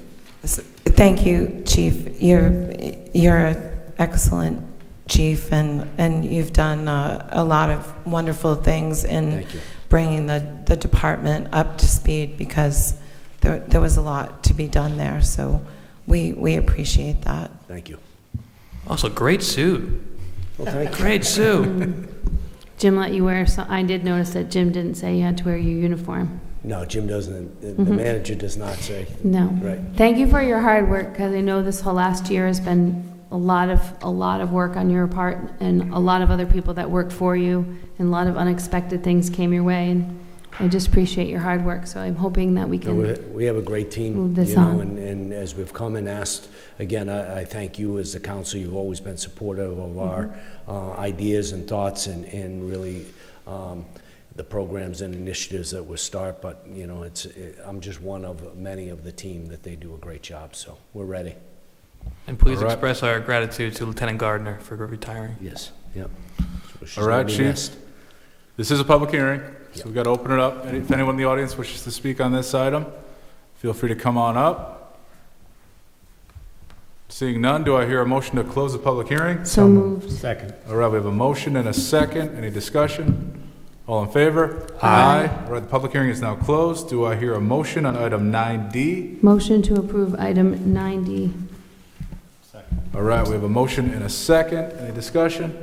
All in favor? Aye. All right, that passes. Thank you, Chief. Great, thank you. All right, that's now going to bring us to item 10, new business. We're going to move to items B and C. Wendy, if you're here, come on up.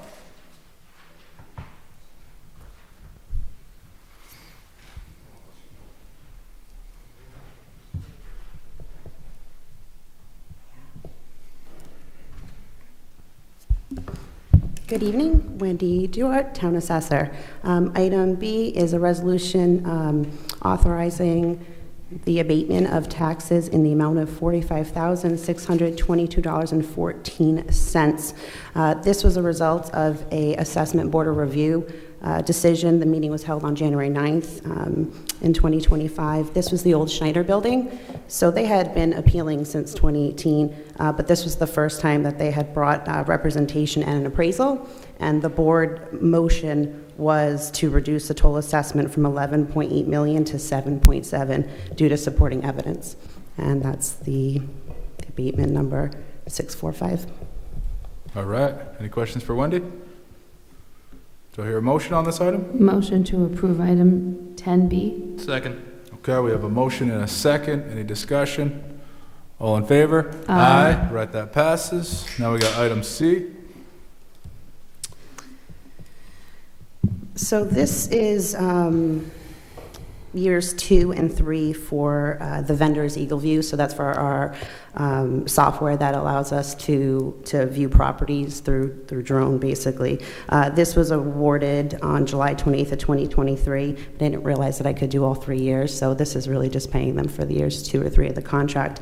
And I just want to make a side note. I'm extremely happy with this vendor. The first year, you don't know what you don't know, but they flew in November and it was okay, but we had a couple of folks appeal and they showed pictures for like mid-December of what was there for year end. They flew on 12/31/2024 this year. You can't ask for a better flyover, and we're the only town that got that date. Nice. All right, any questions for Wendy on this one? Motion to approve item 10C. Second. We have a motion and a second. Any discussion? All in favor? Aye. All right, that passes. Thank you, Wendy. Thank you. It's going to move us to item D. Lance Whaley, come on up.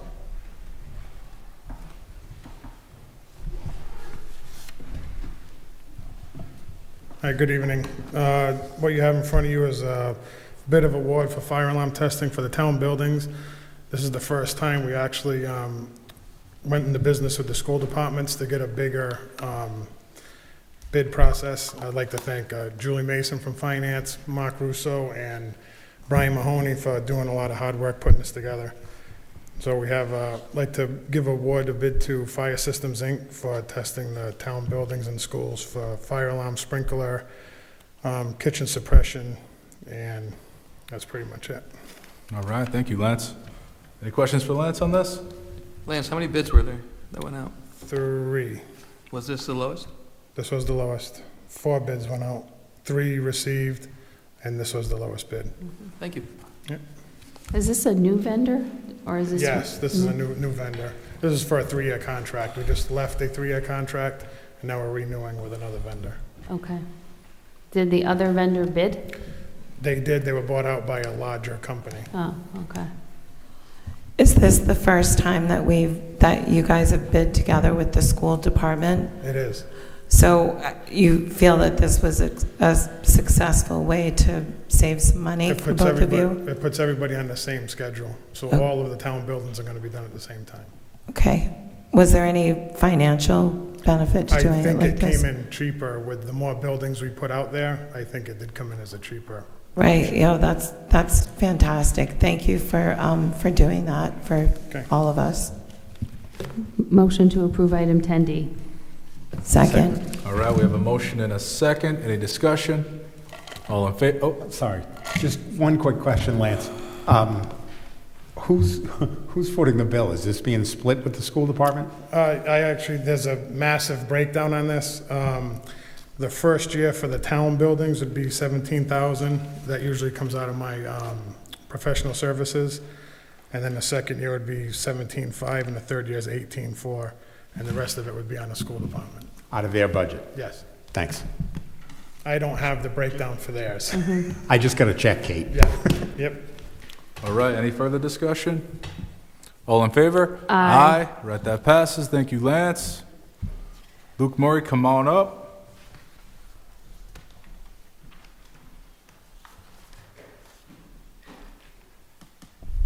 Good evening. In front of you is consideration for award of contract to Emmy O'Brien and Sons for an amount not to exceed $200,000 for the purchase of exterior site furnishings from Purchasing Consortium Contract MC16B14. So what this is about is approximately over a year ago, the town manager and I started meeting with the Wakefield Village Association. They identified a number of improvements they wanted to do along Main Street. That led to a broader discussion about a lot of just the smaller things that we could do with a large impact. So one of those things is exterior site furnishings, right?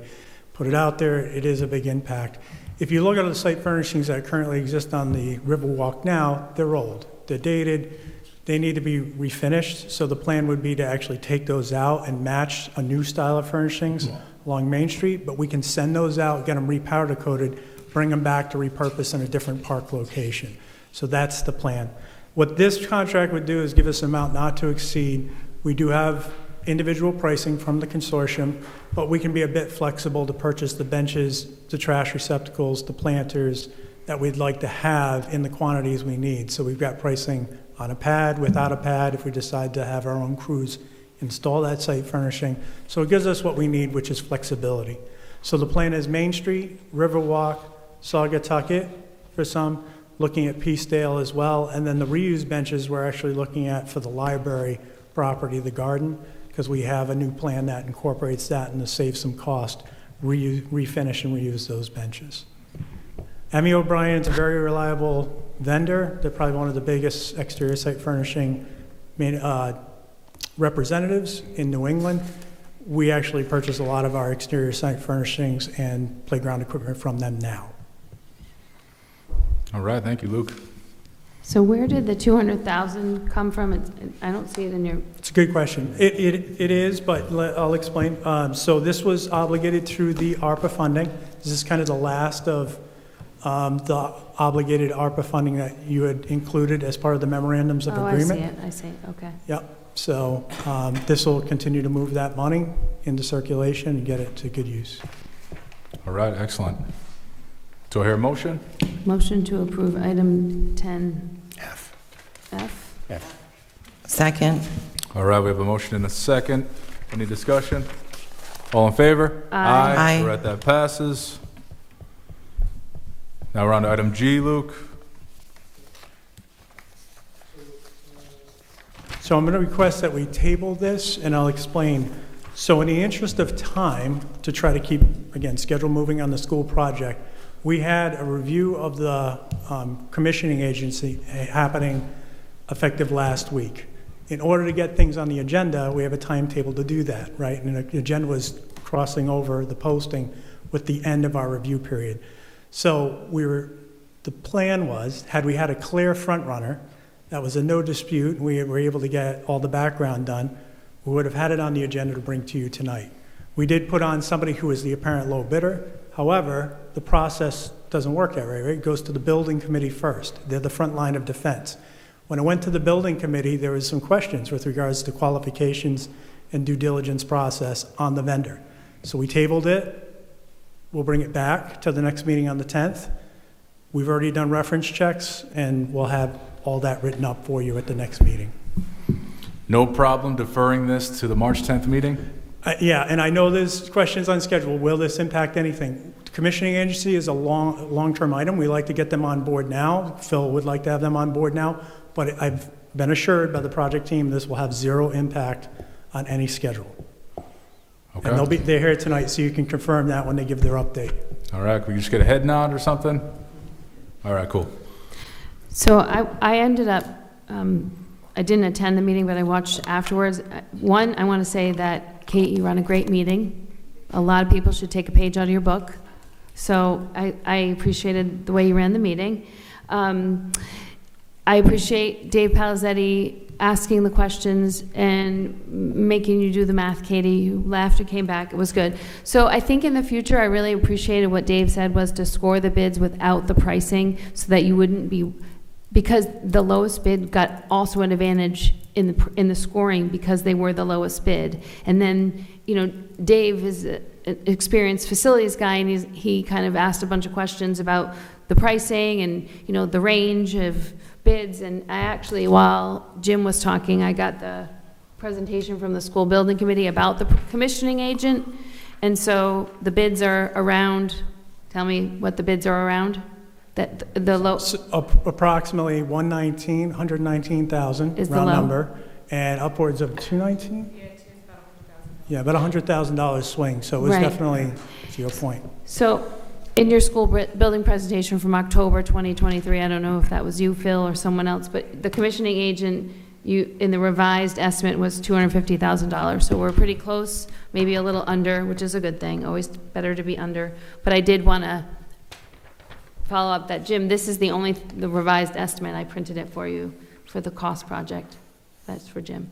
But I did appreciate what happened in that meeting, but I feel like we just want to remember we still want quality, even though we want you to vet the vendors. I think I appreciated the whole dialogue and all your hard work. And the entire meeting was really interesting. I don't know if anyone had a chance to see it. The SLAM architect sounds amazing. And I was going to ask that we get the slides, yeah, as a regular thing, right? So that, because we don't, if you watch, I watched it on Friday, I didn't get anything, I just could hear it, but I'd like to have it. And also, if we could get a copy of, and I don't know if you would like, just to see the questions that they get by email. I know you had, I think, 2 questions, but it would be nice to just to see, because I want to know what the residents are asking, keep the pulse, so you might want to too. So how do you feel about receiving? Yes, yeah. Okay. Let's get copies of the slides, let's get copies of the emails and your responses to those Thank you. emails. That way we can be as informed as possible at all times. And one more suggestion about the school building committee. If you could also put on your agenda just the finance pieces, so that if I watch it then, or the public watches it then, they would hear a financial, whatever the expenditures are. I know we have this from Luke, but it would be good to have it as a standing item on your agenda as well, especially going forward, because I think now we're going to start to see stuff happen, so. And I do think when they give their presentation on the manager report, some of this stuff, they're going to talk to things that they're going to do more repetitive at your meetings to give you consistent updates moving forward. All right, go ahead.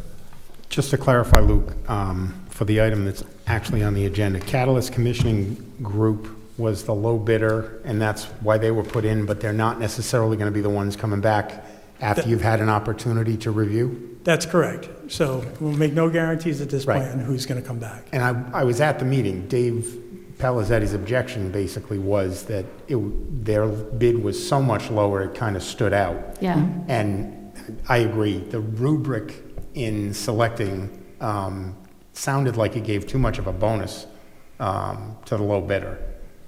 Yeah, and I want to say that we may come back with the same bidder as well, right? I get that. What was lacking was the due diligence process of checking references and making sure that we had taken an additional step, especially with regard when you see a swing like that. That is a pretty big. Right. Like the question is why? Are they just trying to break into the market, or are they just trying to game the system? Yep. Right. It wasn't clear to me if there was any town or municipal representation. I know it was a bunch of, on the bid process. Were you involved? I couldn't tell from what I heard at the meeting who was reviewing the bids and the Yeah, so scoring. I actually stepped aside on this one. Okay. There's 5 reviewers. Brian Mahoney was one from the building Okay. committee, but the majority came from left field and SLAM, mainly because they have the mechanical, electrical, plumbing engineers who would be directly involved in this. It's a technical proposal. They're better apt to do the evaluation. I just couldn't tell. I couldn't tell if you were there. I knew, I felt like it was SLAM and left field, but I couldn't tell who else from the town side or school Yeah. side. We're was. always involved on the town side, making sure that we're communicating with procurement, we're the intermediary in all of this, so the town is always involved, but the process sometimes differs. Yep. All right. Do I hear a motion to continue this to March 10? So moved. Yep, second. All right, we have a motion and a second. Any discussion? All in favor? Aye. All right, that item is continued to the next meeting. Item H here, Luke. Yep, so for your consideration is the award of a contract to KCM Group for owner's project management services in an amount not to exceed $25,000 from the Rhode Island Master Price Agreement. So KCM, as you are aware, is working with us now on 3 projects: the EMS station, the Library Community Learning Center, and the Neighborhood Guild. So far, they've performed very well. I deal with them on a regular basis. I'm in contact with them through the week and through our process. They have been a godsend as far as bandwidth to the town to move projects forward. So EMS, I can say unequivocally, would not be moving forward had it not been for their ability to take that on. And likewise, CLC is moving forward at a swift pace. So as you could probably see in the memo, we got a grant a year ago for the Community Development Block Grant. That raised the concern that we're not moving quick enough. So we've procured a designer, Clough Harbor, they're waiting in the wings, but we need somebody to really move along schedule, stay on target, and get this done. So bringing KCM on board, I think, would be a big win. The bigger win is that it'll be paid for, because CDBG allows you to cover up to $25,000 of administrative cost. I did check with Brian Wagner, who's been handling our CDBG, to put the request in the state. Would OPMs qualify? And the answer was yes. So we'll have to make sure that we log the time appropriately, but we'll be reimbursed for that expense. Good. All right, thank you, Luke. Thank you. Motion to approve item 10H, sorry. Second. All right, we have a motion and a second. Any discussion? All in favor? Aye. All right, that passes. Thank you, Luke. Thanks, Luke.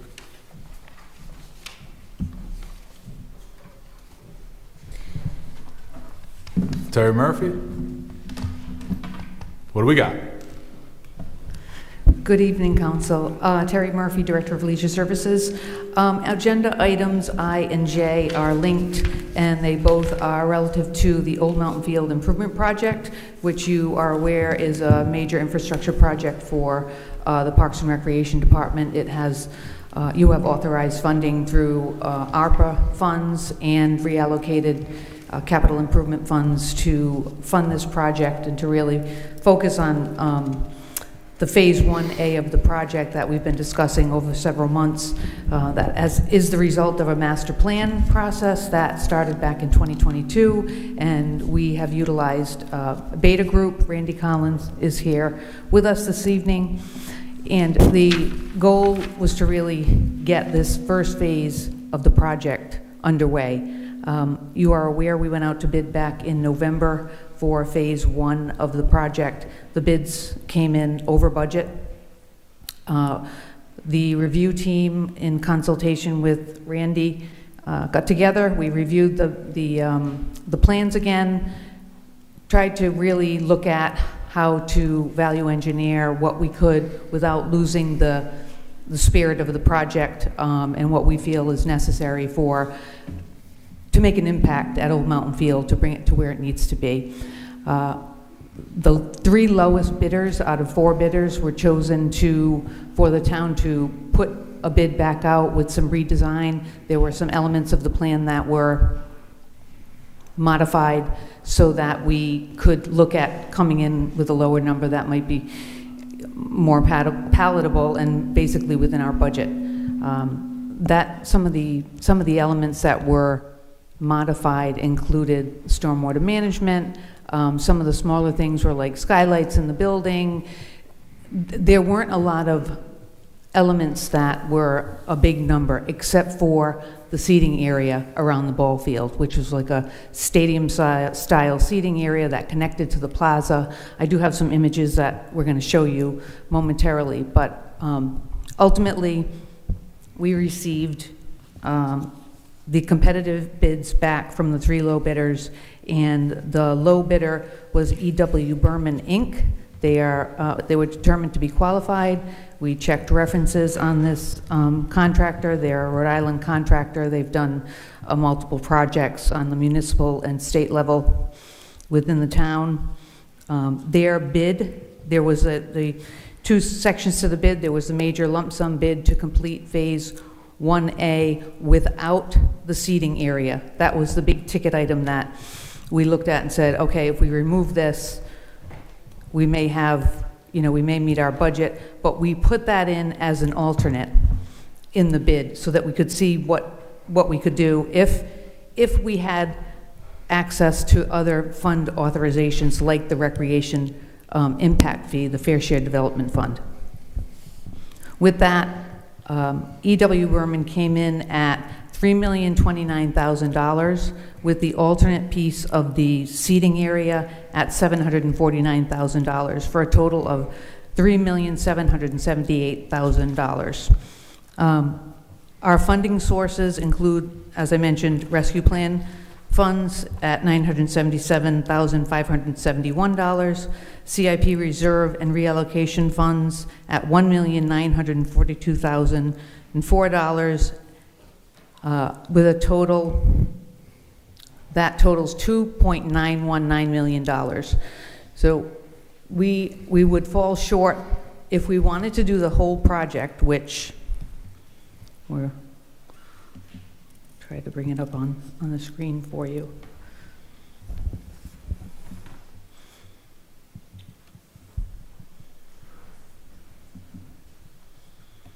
What Randy did for us was he did some comparison images of what the project would look like with and without the seating area as it was originally planned in the master plan. And if you recall from previous presentations, the idea was that there was a plaza area with the seating area for the baseball field. With this image that you're seeing here, we kept the bleachers seating that we have now. This would be without the full Phase 1A with the designed seating area.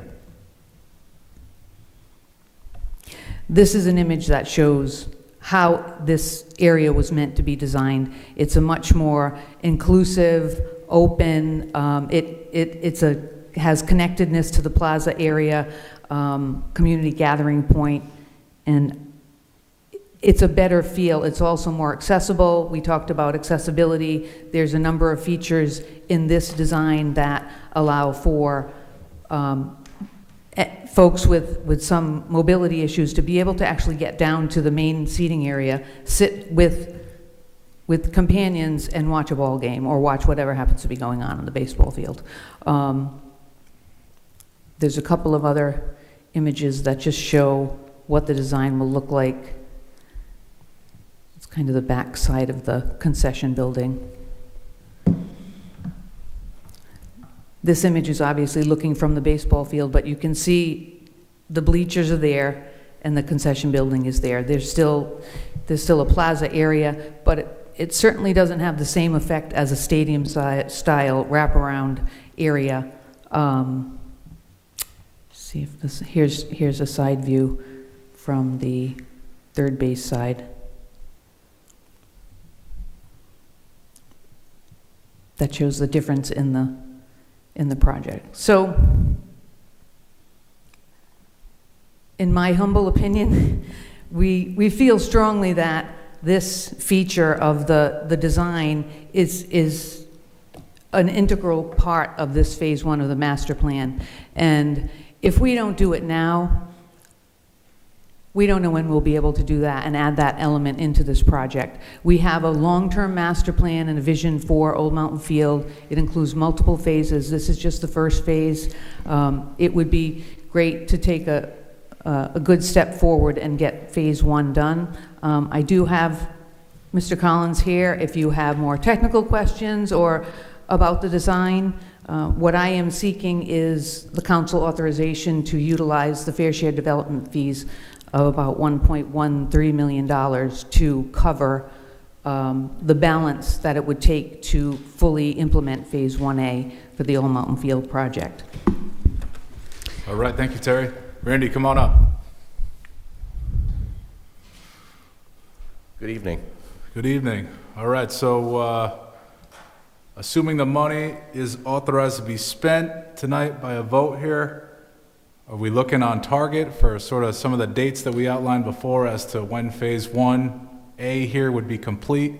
Now remind me what dates we're looking at here as far as completion? Go ahead. Sure. So they would probably start construction towards the end of March. We figure it's a construction season a little bit more. So by early spring 2026, we would have the project complete. All right, you say you start March this spring? That would be the earliest we'd start, but right. it would start sometime this spring. Would that affect the baseball team playing there this spring? SK High? We would be working with the contractor to avoid any interference with the baseball field. There is a limited footprint for the building itself and the construction of the building itself. So we would have to work with the contractor to make sure that it doesn't interfere with the ball field. All right. Including 4th of July. Well, 4th of July will be impacted. We talked about that. 4th of July, there would be the area would have to be delineated with construction fencing and completely closed off that area. I mean, there's baseball from spring to fall. Correct. That's correct. All year round. Yeah, there's no construction on the ball field. Right, it's There's no around. construction on the ball field. Right, but to say that it won't affect the the ball field is around it is going to affect, where people stand and It- the ergonomics of it. Like, to say it's not going to have any effect is, to me, not If I true. said that, I misspoke. It's okay. It will have an impact, but it's a temporary impact that we have to go through the pain of The games will happen, but there Adjustment. may not be as much space to. There will be porta sit. johns, there will be, there will be construction fencing, there will be safety areas, obviously buffers around the construction site. But we're yes. not going to let that prevent us from playing ball. Exactly. So I have a question about the fair share development fees. Would you first explain what they are for people who may not know what the fair share development fees are? Yes, I will. Fair share development fees by law are required for developers who are building in town to pay a certain fee associated with what they're building in order to account for any recreation amenities that would have to be built to account for the impact of new development or expanded, not just new recreation areas, but it also includes recreation amenities that need to either be expanded in capacity, like this project in particular. But developers are required to, the council sets the fees during the capital improvement process. So recently, I think Brian went over that with the council, but there is, for this current year, 2025, it looks like the impact fee for a single household is $4,408. And then for a two-bedroom unit, it's $3,559. But essentially, the town collects those fees, then the council is allowed to allocate those fees within the law to be able to benefit recreation programs, land acquisition, not programs, excuse me, parks, land acquisition and the like to account for the new development. So there is currently $1,137,452 to date in the Fair Share Development Fund. Recently, in the recent years, we've used it for the boat ramp. We've also utilized it for the bike path that connects Broad Rock to South County Commons. So there have been funds through this that have been allocated to those projects as well. Did we recently change the percentage of allocation from recreation to affordable housing? No, we don't have the authority to do so, if I'm correct. I remember the discussion coming up. I'm going to have to refresh my memory on how it ended. I think that was several months ago. We did that with the real estate conveyance fees. Right. It's not the same fee? No. Okay. So one is when you build it, the impact fees are when you're building something new, like a new house or a new development. The other one is when you sell a house or transfer, that's like the property stamps that you. So that's the one that we, Yes. okay. So I just have so the impact fees, as I understand it, are because as your town grows, you're going to need more of recreational facilities and more things, right? So this is a little bit of a twist on that, right? Because it's not a new park, we're upgrading a park. We're not expanding the recreation, we're just upgrading it. And I definitely think the project is great. I have a couple of questions about that as well, but I'm curious what other funding options, well, because Brian hasn't presented on the funds, so there are other funds here. Did you look at other funds, what other funds were considered as contributory rather than just to take all of that, which wipes out the fair share fees altogether? Brian Sylvia, come on up.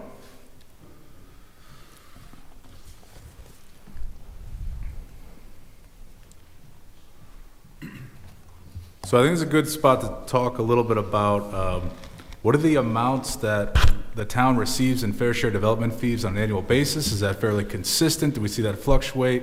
Can you speak on that? Sure. It's fairly consistent, and we usually take in upwards of 100,000, maybe a little north of 100,000 a year. So far this year, I think we're Well, audited amount for 6/30/2024 was 967,000, and we went up a little bit. As of today's date, we're at 1,140,000, we're up a little. So we've taken in about 80,000 so far this year. All right, and we're about at halfway or just over, so. Yeah, that's 7-8 months through, yeah. So potentially 140-ish, but we don't know for certain, somewhere around that. So we expect a buildup of about, I don't know, 120-ish plus annually to help grow this balance if in Give or the take. event we deplete it now to allocate the funds here? Mhm. Okay. The other thing to keep in mind with these funds, they need to be expended within an 8-year cycle. We have used the funds, as Terry's mentioned. We've used them for some debt service payments for recreation in the past, so we're in compliance, and we have expended the funds, but we do have a clock to use these funds. And in the event we don't use them by that time frame, what happens? It's my understanding, I would defer to council, but I believe there can be a petition to reobtain the funds. Yeah, pay them back. The developer? Yes. Okay. Okay. But are they to be used for, and I guess maybe it's a question for legal counsel, new projects? Because their impacts fees, because the way I understand it is your town's growing, get more parks, build more stuff for the people that you as your population grows.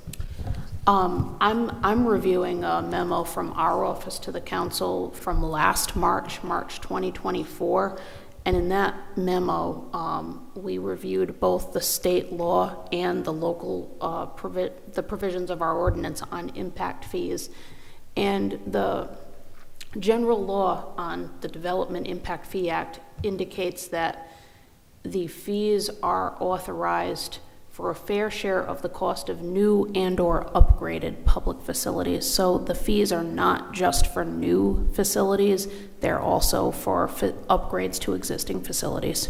Okay. That's from the state law. Thank you, Amy. Brian, if we average about $100,000 a year in these fees, does that mean that we're looking at spending 11 years worth with 1.13? Well, we've had other, again, that's where I think it comes in. I'm using round numbers right now. We take in about that. Okay. But we've used, I don't recall, I don't know how much we used for the boat ramp. Do you? 118,000. Okay, so we have used funds beyond this recently. Okay. But this, I haven't gone back that far to see what the balance was 11 years ago. So my question would be, are there other funds? Because I feel uncomfortable, and I think people would feel uncomfortable that we depleted it for this project. Are there other funds that we could take a little bit from, and not take the entire allocated money for open space? I don't know how other people, I just feel like we're taking. So I disagree. Okay. I think that this fund, as has been explained to us tonight and in the past, is limited use as to the monies here. We can only use it, as the council just mentioned here, for new and/or upgraded public facilities. I think this is a great opportunity to tap into this and really sort of move this along. If we don't do it with this monies, I don't see any other avenue to get this done. This is needed. It's been a priority for a while. We've been talking about it. I mean, this is the opportunity to do it. If we don't tap into these funds to do it, I don't see this project coming to fruition. I think that there are other funds that we can take. Why would you take other funds that can be used in a more flexible way than take these funds, which have more limited ways to be spent? Are you okay?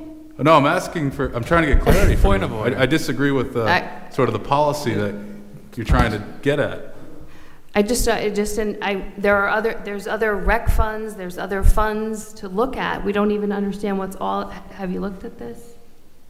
Not yet? 'Cause We haven't Brian gotten to that yet. Right. So these are all the funds. There might be other funds that we could look at. Not all of the money needs to come from open space.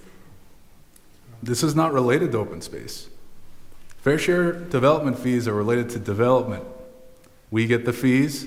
How we can use the fees are limited. As the council just explained to us, this is an opportunity to use it toward upgraded facilities at Old Mountain Field. We've been planning for this for a while. We've talked about how the use of these monies are expected to be allocated here. My original question was, were there any other options available? You can ask that question. To me, it's not necessarily relevant. I think this is the best use of the funds, but go ahead. From the departmental level, I don't believe there are any fund balances that we would recommend applying to this project. We have a capital improvement fund. I think it's pretty lean. The rec center has a fund that is dedicated to rec center improvements, senior center. I'm not sure if there's any others. I don't recall any, but on the town-wide level, I can't speak to that. Mr. President, I may be new here, and I hear what Councilwoman Bergner is saying about her reservations about spending this money.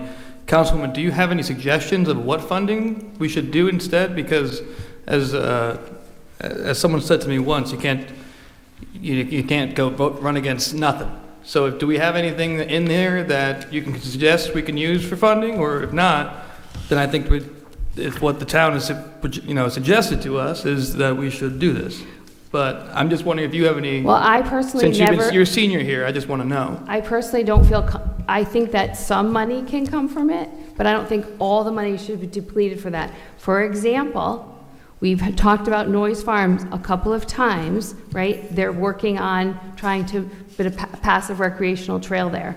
This could be, if we have no money in this, we can't move on with that project as well. There are other projects that could come forward. Town Farm Park is a great example, where we spent a lot of hours trying to prevent and listen to the community about what should happen at that park. Is there a plan to sort of make sure that park is representative of what we work towards? Those are other places where I don't want to it's not that I don't want the Old Mountain Field project.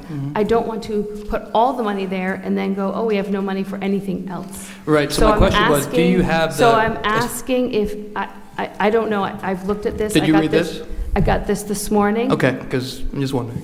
You got it, right, because I was we here all this did. morning. Right. So that's all, and Brian hasn't presented on it. So I'm just trying to figure out, and I asked the question, are there any other options? If the answer is no, then say there are no other options. I think it may be difficult for us to conclusively say that there are no other options without really doing a deep dive into all of everything. If you guys, yeah. So my perspective is this. I think we have the money right now. We have a very, very insecure or unsecure future ahead of us. We have this fantastic project that probably more of our residents will spend time in Old Mountain Field than any other place in town. And I think this would be a really good boost for us. As far as some of the other projects, I think, like with Noyes Farm, we weren't even able to find somebody that was willing to map it or, sort of go through it for us. And so, for me, reserving back money over here for something that may not, we may not even be able to find, it makes me think, like, if I have an extra, $1,000 in my bank account, and do I make that big purchase or do I just say no? Well, if I just say no, I'm just gonna spend that $1,000 somewhere else. Whereas this way, we'll get it done. We'll have something really nice and a positive thing that's gonna come to the community during a difficult time. And I think we'll replenish the funds because we actually have all these great things in the pipeline, and I feel very optimistic about our little small town, and I think we are going to get more money to replenish this fund. Yeah, I think it's more than just choosing or not choosing to spend the money. We're talking about a restricted use fund to begin with, and that apparently has time limitations on it. I have a different question for you, Terry, with respect to the two options that you were talking about earlier. This more complete plan versus the pictures you showed us with the bleachers. One, is there a specific cost differential that you can give us? Yes, we included that as an alternate in the bid, and Oh, that, okay. the differential is $749,000. Yep. And you also mentioned sort of this is our opportunity to get it done as the master plan originally intended. What would be the consequences if we opted not to, in terms of dealing with it in the future? I assume it's going to be problematic if you've gone ahead and done a particular type of Actually, Randy could probably tell you better than I could, so Randy. even better. Can you toggle to the prior photo? So, yep, that one, perfect. So when you look at the project area, you'll see that if we just do the phase of the building with the associated plaza, you'll have that area between the plaza and the backstop, which is where the grass slope will be. It'd be very difficult for a contractor to get in there and be able to construct it. So not only if you did it in the future would you expect prices to go up just because of inflation, but you'd also have the added element of having to likely redo elements of this project in order to make that happen. Okay. So if you sort of project out to 2, 3, 5 years from now when you're sitting around making decisions, you sort of go, it's probably not worth having to redo work that we just did. I get it. So aside from the $700,000, $800,000 difference, to oversimplify it, it'd be more difficult to get the tractor in there to do the work 5 years from now. It would. Thanks. So I have a question about the bids. My other question, so the original budget was 2.5 million for the project? Is that, because how did the bids come out almost 40% more than we thought they would? So originally, 2.5 million was what was allocated or approved for funding. When we initially estimated this job, and I don't have those notes in front of me, but it was a $2.5 million swing. But then when we put together the plans, and Randy, you can correct me if I'm wrong, we extended the area of the phase one piece because of the parking lot needing to be developed out a little bit further adjacent to the concession building. So that incurred more cost. The fact that all the bids came in pretty level tells us that that's the cost. It was that extension of the original Phase 1A. Am I correct? Yeah, so the bids for what we put out originally when we didn't have the bleacher seating area as an alternate was lumped in. Actually, when the numbers came in, the numbers were very close to the estimate that we had prepared about a year before. It's just that we were hoping that there were a couple of other elements that would come in a little bit cheaper than they did. So by doing the value engineering exercise of changing some of the things, pulling some things out, modifying the building, and then separating the cost for the bleacher area, that allowed us to be able to get it into a number that we could work with, but still have the flexibility to add it in if that was an opportunity. All right.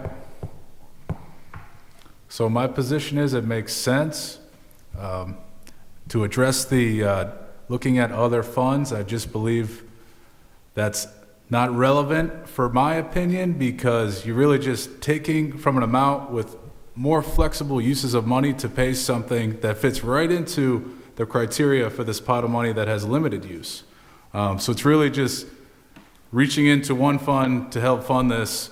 What I don't see there's a need for that. If we want to fund other projects to help move along Noyes Farm, there's an opportunity to reach into funds that are more flexible as to the use of the monies.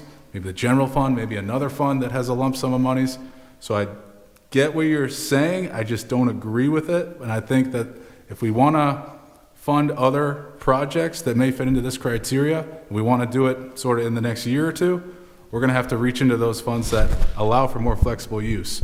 My opinion, if we don't pass this and allocate the monies from the fair share impact fees here, I don't think we're going to move this along at all, and I don't think we're ever going to get Phase 1A done. So my perspective is we should pass this. That's where I'm at.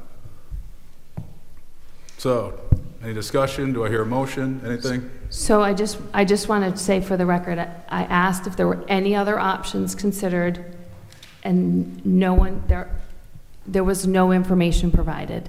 So And I I'm just, explained to you. you don't need to explain, you don't, I'm sorry. No, I just want to have it on the You record don't need as to well. explain it to me. I'm just saying, I asked the town staff, did you guys consider any other way to do this? And I got no, there was no There's answer. absolutely other ways to fund it, but that's up to the council to do it. There's certainly other funds with more flexibility as to the use of the monies. That's not what I'm I asking. disagree That's not with what I'm your asking. potential of trying to do that. But that's not I what I'm think asking. this is the way to go with this. Go ahead.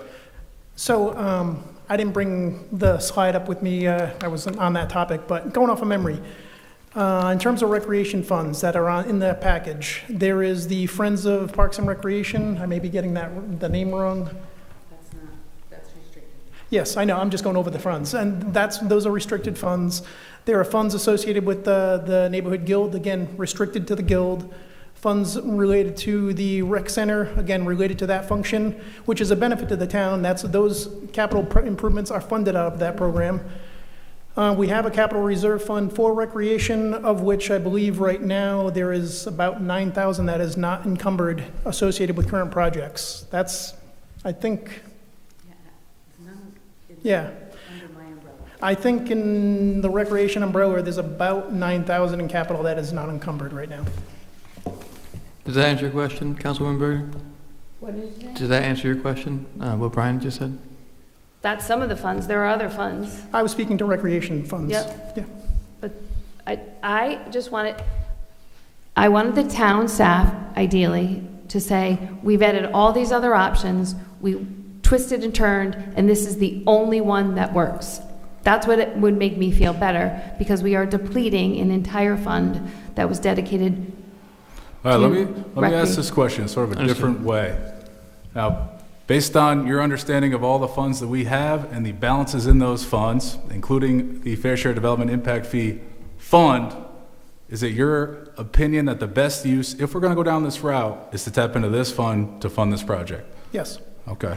I would say your only other alternative in terms of lump sum funding would be your fund balance, which I would not recommend. All right. So I would say this is your funding source. Great. Yes. Thank you, Brian. Thank you. On that note, motion to approve items I and J, 10I and J. Second. All right, we have a motion and a second. Any discussion? All in favor? Aye. All right, that passes. Thank you, Terry. Thank you, Thank you Randy. very Thank much. you, Brian. All right, item K here, resolution authorizing, item K here, rather. A resolution authorizing the town clerk to advertise for order of notice of public hearing relative to proposed amendments to the Town Code, Chapter 12, Offenses and Miscellaneous Provisions, Article 2, Unruly Gatherings, as shown in Exhibit 2 attached here too. Amy Goins, if we wanted to pass this, we can do it as it says in the exhibit without a number of persons identified. Well, this is just a preview for what would be advertised for public hearing after there's consensus, if there is consensus among the council. You had discussed this at your last meeting, possibly changing or eliminating the number for the unruly gatherings ordinance. We reviewed, there's only a handful of towns in Rhode Island that have a similar ordinance, and there may be more, but my research reveals Providence, Bristol, Narragansett, Lincoln, and South Kingstown. All of those towns have a number in their unruly gatherings ordinance, and it's the same number we have, 5. As I think you know, municipalities tend to follow each other's ordinances. The idea being, it's always safer to adopt something that's been adopted elsewhere and hasn't been challenged. Lincoln's ordinance, and that one stands out to me because it's not what I think of as a typical college town. There is no set number in their unruly gatherings ordinance. It's also different from the others in that it states it does not apply to owner-occupied property. So the council can choose whether to change this by changing the number or eliminating the number. And you have the full ordinance here just because I wanted the council to refresh your recollection on what it is. There was also another ordinance that was discussed last meeting, a permit requiring an ordinance requiring a permit for a temporary mass gathering, that is not a generally applicable ordinance. That only applies when the mass gathering involves a food truck. So that ordinance was adopted along with the chapter on mobile food establishments back in 2019 in response to state law and DBR regulations about mobile food establishments. So that is not a standalone. There is no, as far as I'm aware, in some municipalities, there is a requirement to have some kind of mass gathering permit, whether or not there's food trucks or not. But in South Kingstown, that requirement only applies to gatherings involving food trucks. And I think the parties that, people may be concerned about are not parties where people are hiring food trucks. The context was, because I know you weren't here, the context was looking for an enforcement mechanism, maybe, that's already on the books. Yeah, and so I think this ordinance already gives, the police department, I think, already has the authority to break up a party, right? So the party, police respond, if necessary, they break up the party, and then they can follow up with enforcement in municipal court, as the ordinance outlines. I feel like at the last meeting, it was the time constraint that the chief addressed, that during a daytime party, he could only address individual acts that violated ordinances, public urination or whatever, and by removing the time, he would then be able to break up the party and address all the other infractions. Yes, so that's also redlined. That was one I heard consensus on the council from. It just wasn't clear to us whether there was consensus on the council to change or eliminate the number that triggered the ordinance. So thank you for reminding me. So the exhibit you'll see on your agenda or has that time frame stricken. Yep. So we can advertise for an order of notice an ordinance here that has a blank, it doesn't identify a number of persons? No, I'm looking for consensus from the council tonight you want that? so that the clerk can, you can. You have to advertise it that way. Exactly. So if we want 5 removed, we have to say it. If we don't want 5 removed, we have to say it. And if we want the time removed, which we all want, they're going to keep that. I certainly want the 5 removed, but I don't know if I'm ready to identify a number for this. For the purposes of issuing a notice of a hearing, I'm okay with 100 persons. Lower than that, I'd have to flesh this out a little more.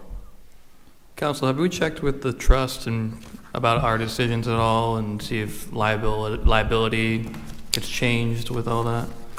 I don't think we consulted with the trust when we adopted this initially. I think we reviewed and we saw that other municipalities, notably Narragansett, had this ordinance on the books. It hasn't been challenged. It's not a, the orange sticker ordinance, as you may know, was challenged in Narragansett years ago. It was upheld. This ordinance is more about, addressing the issues that can happen when people are already violating the law. They're just doing it in a group. So I don't know if there's a need to run this by the trust. We can do so if that would make the council feel more comfortable. How would it be worded if we added in the owner occupied? Because I think that would address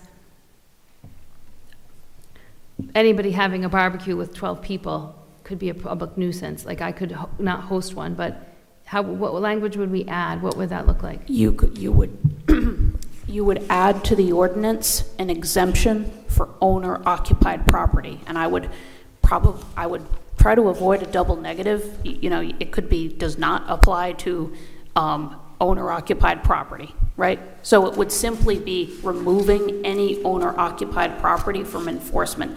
So that would mean this ordinance couldn't be enforced if it's an owner-occupied property and they're having a gathering. It would only be enforced against rental property. So the owner could be publicly urinating, obstructing the streets, publicly drunk, fighting, all those things that would be No, it those- just wouldn't be an unruly gathering, but they could still be Right, charged with you all those violate things. all the other laws, but not public nuisance. Do we have to have a number? You do not. So I think Lincoln was the only municipality in Rhode Island that has an ordinance like this that does not specify a triggering number.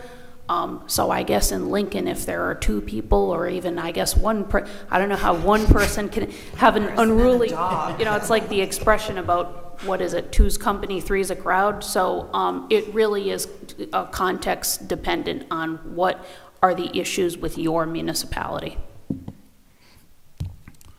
All right. Do we want to have more time, potentially consider the owner occupied, potentially put this off, maybe talk about it further at the next meeting as to whether to issue notice for a hearing? That's kind of where I'm at. I'm not ready to identify a number. Sounds like we got questions about owner occupied. I'd like to flesh that out before we go straight to a public hearing here. Mr. President, I could use some more time on this, I think, personally. All right, cool. So do we want to continue it to the next meeting, or you want to go to the second meeting in March? What are we thinking? How much time do you need? Let's do second meeting in March. All right, do I hear a motion to continue it to then? Motion to continue 10K to the second meeting in March, March Second. 20-something. All right, we have a motion and a second. Any discussion? All in favor? Aye. All right, this item is continued to the second regular town council, the regular meeting in March. All right, it's now going to move us back to public comments. No, we were only gonna, I thought, oh, you said only one speaking time. Now you're gonna let, okay. If anyone in the audience hasn't spoken yet and wishes to speak on any matter, I invite you to come on up. We just ask that you introduce yourself, and we'll limit you to 5 minutes.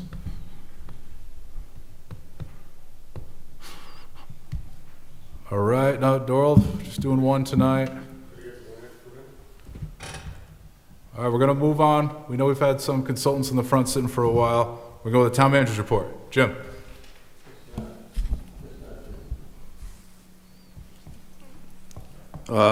We have 4 items we'll go over, and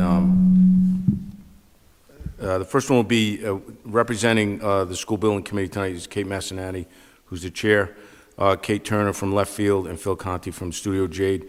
As I stated the last meeting, we'll have, and Chris Spiegel's here as well, I'm sorry, and that we would have the experts here, consultants that we've hired to answer any questions the town council might have at every meeting moving forward, since we have such so many important issues coming up.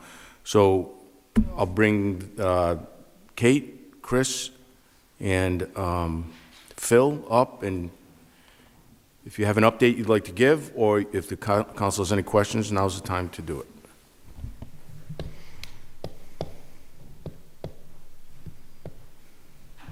Any questions we want?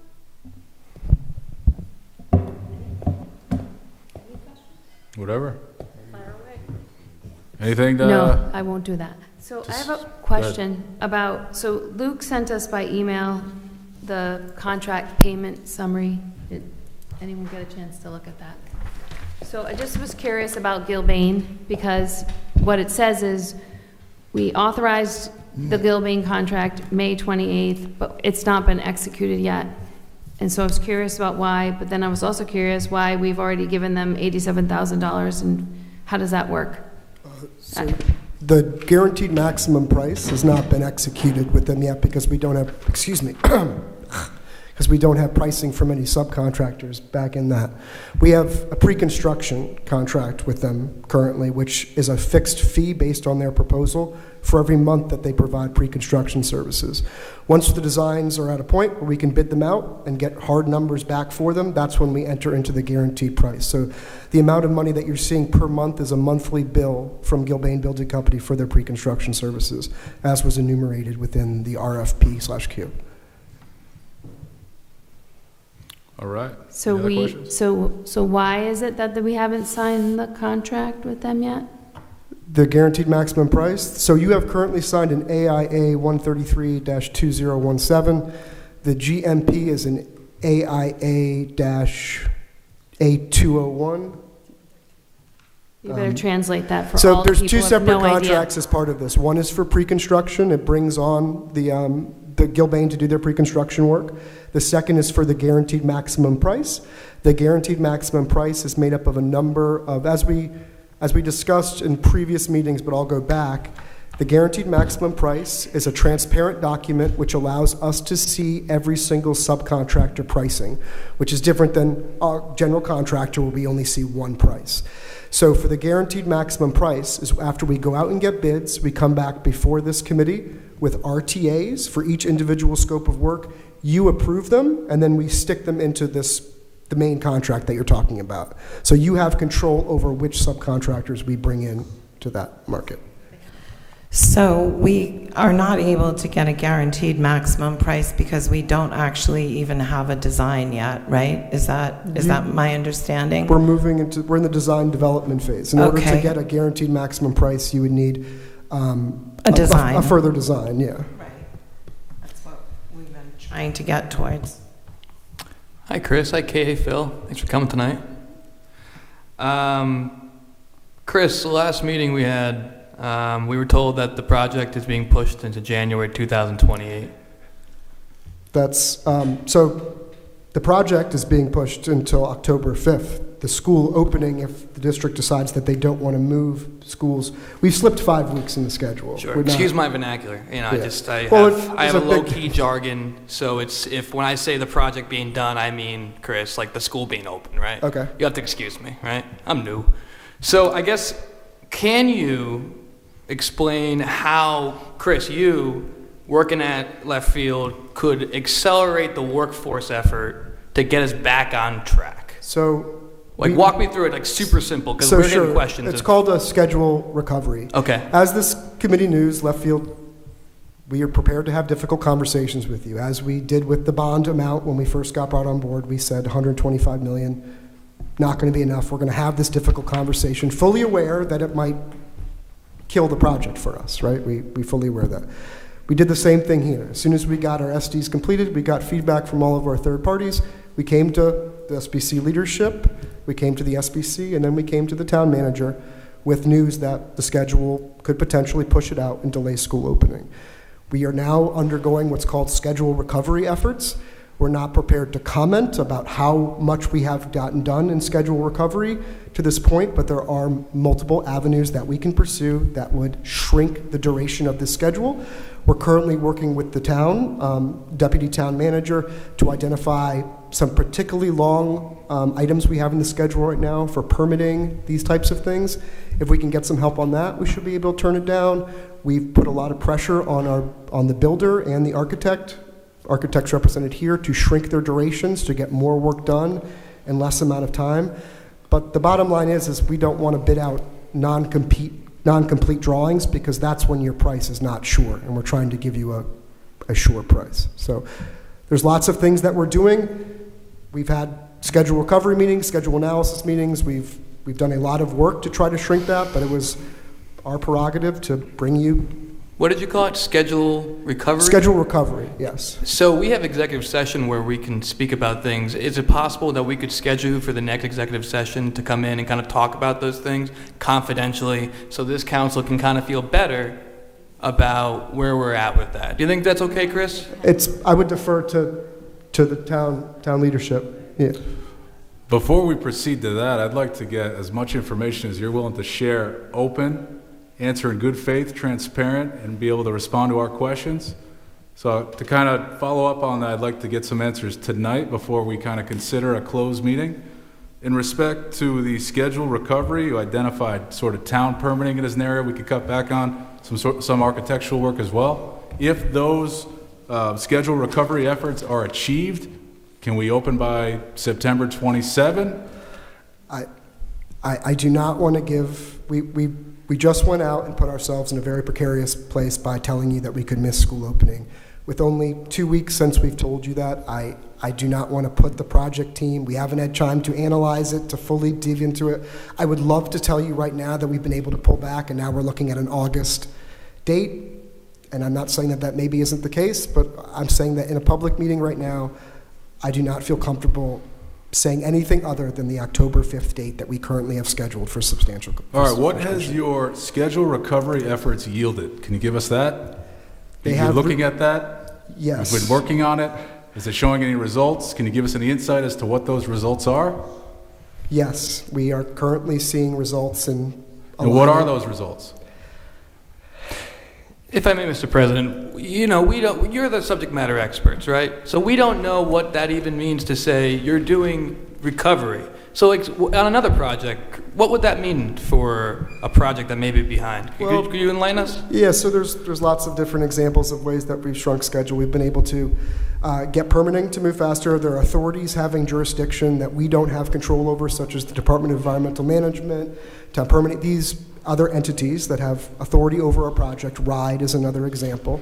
And we plan conservatively for their review periods. If those review periods shrink, then we can add time back into the project. There are construction things that we can do. We can try looking at bringing in 2 cranes as opposed to maybe 1 crane. There's other ways that we can manipulate the construction. We can shorten durations. There's a lot of different ways to recover schedule. I can tell you that we're looking at every single one of them, and so far we've received results.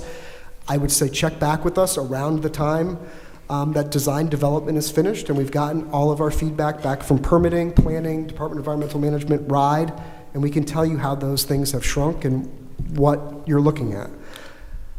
This is very difficult for me to, I know exactly what you're asking for, and it's difficult for me to tell you that I'm not prepared to give it in a public meeting because I don't want to go back on all of the hard work that we just accomplished 2 weeks ago in bringing a difficult conversation to this committee for their consideration. Are there other areas of potential schedule recovery other than permitting, architectural work? Are there other areas that you're pursuing? And if so, can you identify what those are? We're looking at different construction means and methods. Just said all that, yeah. Yeah, just construction means and methods, which is a general term for how Gilbane will actually build the building. We're looking at shrinking our durations. We're looking at condensing some of our additional educational programming sessions. We're looking at, honestly, just assigning more staff from the architecture team to help to drive out deliverables. All of these things are being discussed and being looked at. And I can tell you that, yes, we have made progress to date on getting that schedule back into a And Phil Conti is the architect?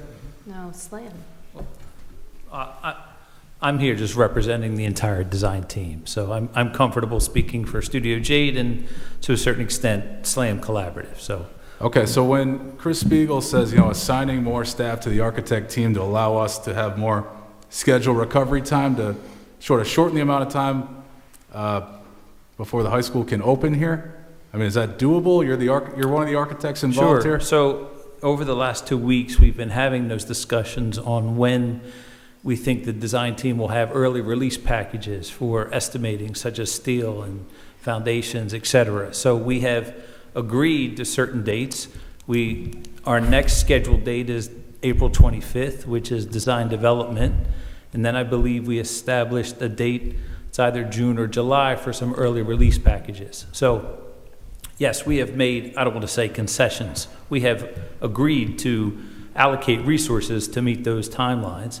Additionally, Chris had mentioned permitting, and tomorrow we have a meeting with our site civil engineers in the town to talk about some of the permitting strategies that we have. So we will have some more information after that meeting tomorrow as well. And then the last piece is the consolidation of construction duration, which is outside my lane of expertise and probably everyone here. That's really Gilbane's avenue.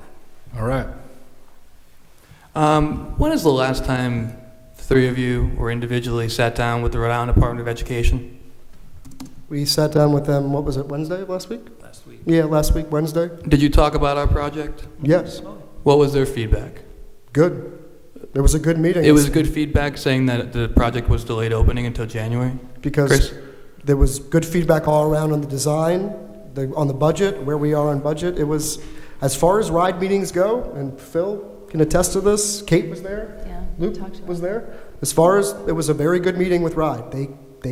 They can go a lot worse, I will put it that way. And so what was their feedback when you outlined to them that the last council meeting you presented to the council saying that the project was going to be delayed? What was Their feedback was the same as yours, figure out a way to get it open on time, which is what we're doing right now. That makes sense. I guess my last question is, and I'll leave it for my fellow colleagues here, I was suggested that the project schedule, including the milestones and the engagements, would be super helpful for this council to look at. Can you send that to us this week, please? So I believe we sent a project report with a full schedule that outlines every activity that needs to be done between now and school opening. And we're going to be providing that every 2 weeks for this group so that you can see absolutely everything, where we're planning on being and how the schedule is shifting every 2 weeks. Do you think you could hyperlink that to the meeting agenda? Like, 'cause you already have it and you're sending it to us. Could it just be a part of the agenda so that the public always sees it as well? Yes, curious. sure. We're happy to provide that. So, sorry, Mike. Go ahead. Good. I get that you don't want to set or reset expectations again after the last meeting. One thing I wanted to just address here, it was addressed at the SBC meeting. The next time that you'll have an estimated total cost is May, and that's after your April 25th meeting. Yeah. Okay. Month of estimating after the DD documents are completed. Again, we're doing our best to bring in all these, but right now, that is our date. All right, thank you. Yep. I want to add one thing to that about when we would get the estimate. It was also mentioned during that school building committee that this is not the first project that Left Field, Gilbane, Slam, and Studio Jade have worked on together. So we do have a communication pathway to Gilbane. As we are advancing the design, if we have some questions, we certainly can engage in that dialogue so that we're not just working in a silo, developing the documents, and then giving that to them for estimating. And that was something that the SLAM architect specifically said at the meeting on Thursday, was that he would talk with them, and things would either blow up the budget or bring things down. So he was very good. I don't know his first name. What is his name? Mark Rhodes. I just could only hear him, so I thought he sounded like he was on the ball. I don't know. So I appreciate that. I think my stressor about the timeline of the project comes down to this. I don't know. Construction delays happen all the time for a lot of reasons, and projects at URI have been pushed out for months, and so that happens. But I wasn't clear if you knew a long time ago, like in May when we voted, that you were saying that we were going to you're all saying no. This is why I want to ask the question, because then I feel better, and I think the community feels better. Because we were told when we approved the bond, we would start in June. So did you tell us accurately then that you believe that we would start in June with the close of school, that we would really ramp up the renovation? Did you believe it then? Yeah, Luke, can you zoom out on the schedule a little bit? So this schedule delay really came to us at the end of schematic design, right? At the end of the year, beginning of this year, the end of last year, beginning of this year, as we were going through our estimating exercise, that's really when it became apparent to us that we needed to pause and evaluate our strategy. So if you take a look at, we tried to create a very linear visual schedule to identify what these durations are and what the process is. We can't really see it, so. Yeah, it's a long duration, so it's kind of stretched out. But in light blue, we have our estimating, value engineering, and approval process. That is the gap of time between when we completed schematic design and all the due diligence that needed to happen before we could start design development. But you'll see the remaining durations are very much aligned with the way that we've moved forward, and they have been compressed to date, and we're continuing to look at strategies to compress them further. But you can even see some of them overlapping with the strategy of our early bid packages. So this is really the identifying factor here as to how we're looking to tighten up schedule, how we're looking to progress on track and provide a quality document, provide a quality construction contract with quality bid documents. Because we need to go through all those dark blue bars before we can really feel confident with issuing a construction contract. Can I speak? Okay, so all of these extra resources that are being brought to bear on our project, the extra architect hours, is that costing us more money? No. Okay. When you provide us with the information on the steel, is there going to be I wanted to know how much steel we're needing for our project so that I can understand better potential tariffs. Great, so we're, now that the design development floor plan has been finalized and was presented at the last SBC meeting, we can ask Gilbane to start doing takeoffs. Takeoffs is an industry term, meaning that they're going to actually count the amount of tons, because in our construction, we measure steel by tons, not by size, and we will give you an amount of money that we're holding per ton, which will include a safeguard for the current 25% tariff, expected to take effect March 13th. That is included into our project. Now, whether or not, I just had this conversation somewhere else, whether or not that tariff exists when we actually buy our steel is a different conversation. So, we're Have planning you for been it. able to successfully recover time in other projects? Yes, it's a typical part of this. So it's an iterative process. So we design a building, we get estimating, we get feedback from all the different parties that work on this to put into our schedule. We analyze the schedule, and then we have to recover it. Happens on every single project. It's part of the process. So I just kind of want to give you some, my perspective on this. So most of my career I spent planning very high-end weddings. And so this process reminds me of somebody coming for a wedding and they have, oh, the sky's the limit. You can do anything you want. You can have an indoor walking track, or you can have, a million roses. But then when you ask what the budget is, it's not what you would need to produce that sort of a wedding. So when I think about this project, and I know Councilwoman Bergner and I have both asked often about the athletic complex, the $11 million, and so your answer to us is always, well, we're going to design that for $1 million. And so I just feel... 11 million. 11 million. I feel with this process, it was like, oh, do everything you want, and then we got to do all this value engineering. And so it's like we go down this path, and then this stuff that is just, like the indoor walking track.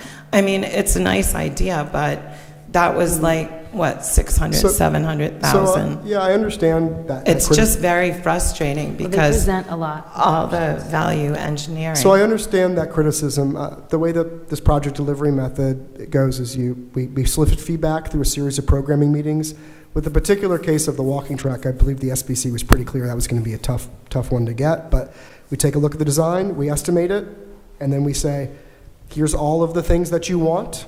You can't get everything that you want. Choose what you want as part of the project outside of the required educational program, and that's what this group did. They decided that prioritizing things like the auditorium was more important than prioritizing a walking track. So I can understand how, It's we probably could have told you that before all that time was wasted. That's all. It's just very frustrating, and I know that it's the prescribed way to do it, but it just seems backwards. Okay, we'll take that criticism. Go ahead. To be fair, thank you, Kate. 4 years later, still doing it. To be fair to these consultants, and they've explained this to us before, those ideas, they didn't decide to do a walking track. They talked with the faculty, they talked with the staff, they talked with the students. That's where the ideas come from for these things. I understand. And then we have to make a choice. It wasn't a waste, it was part of the process. My question is not related to that, but I just want to go back. So when Mr. O'Neill spoke earlier, he was talking about pricing and all that. And I recall the meeting where we talked about, we had originally approved 125 for the high school. We took the different estimate. You came on board, Chris, and you said it's an unrealistic number. 125 is not accurate.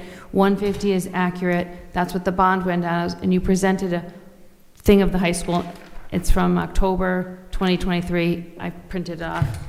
So my question, I'm looking at it, and the first thing that calls out to me is square footage, it's 143,000. That's what this was.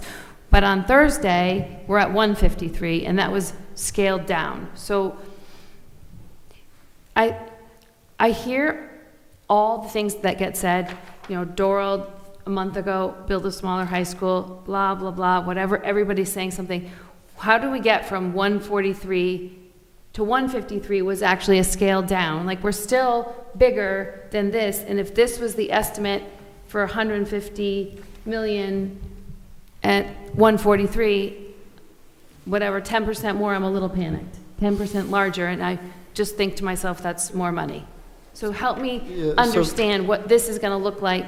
So the design is iterative, and it changes based on user feedback and programming meetings. 143,000 square feet was where we believed we could get the building at the end of that iteration. We have brought on additional design partners. We brought on a construction manager. We've had a whole nother round of meetings with educators and administrators. Designs change. For us, it's making sure that we can still keep that project to the same cost and not use the contingencies that we built into the project to hopefully return some money at the end. That's our goal still. It was our goal then, it's our goal now, is to manage the project very closely. Sometimes that means that we, in order to get a better contract, a better set of drawings, we take longer to coordinate them. That's all part of this schedule conversation. But, you know, if 143,000 square foot building, if we consider where we are now, it would not get everything that you all said was important, or the administrators said was important when we developed this new plan, right? It doesn't get them everything that they said that they wanted or needed in the building. Thank you, Luke. Okay. And that's an iterative part of this process. In fact, you know, it depends. There are certain projects, what I've seen, change 100,000 square feet, you know, in a project. So it really depends on where you are.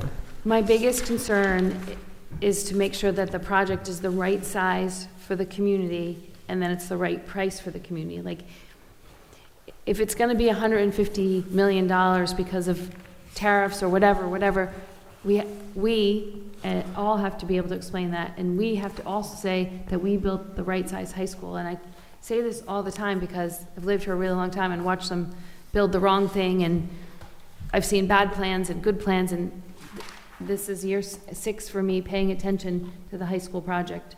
So I don't want to build the wrong size high school or the too expensive high school and have everybody blame us because we didn't do our due diligence. You're not our consultant, you're the owner's project manager. So I don't look at you as like, you're not the paid expert. You're our representative in the room advocating for us and hearing that. And that's I understand. all. I think. I'm just trying to, Yeah. I don't see you as a consultant. No, honestly, if I can be a little bit vulnerable here, and anybody that knows me, I'm personally invested in the success of this project. If anybody who knows me knows how serious and how personal I take this project, even though I don't live in South Kingstown, the only way I'm going to think we're successful is if you all think that we're successful. So all I can tell you is that it's a genuine effort that I'm making to make sure that this project aligns with absolutely everything that you want, that you need, and what your budget is. Right. I'm okay with, it may have to be delayed. It probably will not open on time. I feel like I've made peace with that. My biggest concern is I don't want to feel like I was duped in May and June all this way until now that the project was going to open on time, and that's what I think is upsetting to me because I have been involved in all those other meetings and we were told August. So I'm like, when did we fall off the path? I know you've answered that question, but it doesn't feel good to know it 9 months later that you figured out we're not on the right path to finish on time. That's a fair criticism. It's just how I feel. And it's just, I just want to make sure that I'm not going to badger you or bully you to because in the end, I think if we cut all those corners, then we're going to have other issues.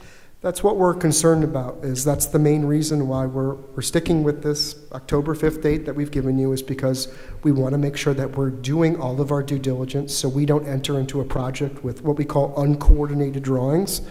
uncoordinated drawings means that there are holes in them, and people could take advantage of you. And that's what we're trying to do. And Kate here is the absolute, she will not let us release any packages that aren't well coordinated. She has put her foot down multiple times. Even in scheduled recovery meetings, we're like, well, maybe could we try to condense this? Kate just said, absolutely not, we're not going to do that. So, Well, I mean, we also want a quality project, right? And, you know, Pete DiStefano, who's not here, says you can do it good, you can do it fast, you can do it cheap. You can't hear me, you know, right? You can't do all three, right? And so we're gonna lose something. I appreciate everyone pressuring them, but it doesn't. Right, the most important thing is the quality product. I mean, at the end of the day, it is what it is. We can't. I mean, a lot of you are excited about the auditorium, and imagine if for some reason it was leaky. We would be beyond upset. Do you know what I'm saying? So like, that's what they're saying, these coordinated drawings. What's on paper goes out to the contractor. Deb, I think primarily why we're so concerned about coordination is that we don't want to be subject to change orders that are a result of uncoordinated drawings, Correct. right? We're trying to manage this budget as closely as possible so that we can return some money at the end of this project. That's our goal. Right. So if we have uncoordinated drawings, we're setting ourselves up in a position where maybe the HVAC guy didn't know what the steel guy was doing, and they each assumed that the other one was carrying Right. it, and someone's going to have their hand out to us and say, where's the money for me to do this portion of work? The other thing that I guess I just need one more question is, remember back in December when we were talking, you were presenting geothermal and the size of the classrooms and the envelope of the building and the auditorium, the music room, all those things. It was sort of not urgent that we push it to January because we asked and we got to do that. We want you, I guess, I wouldn't want you to be deferential and be like, you have time. Like like that is important. Because I don't want to be like the reason we cost it 5 weeks, but I think it was already, that horse was out of the barn, right? If we had decided in December, it wouldn't have mattered. Right. We were told to answer in December, and that's what upsets me, because I feel that certainly if you were still eager for us to give you that information, you would have wanted it that day. So to me, at least by that meeting. So I think we're going to be here every 2 weeks. We're going to provide that report every 2 weeks. I think what we need to do a better job of is letting you know when we need decisions made. The communication aspect of it is when we need decisions made by this body, and we won't be shy about asking to be placed on the calendar and potentially even, unfortunately, requesting additional meetings to make sure that we get this. That we stick with our timeline and we're not pushing things out to try to meet a schedule that we can't control.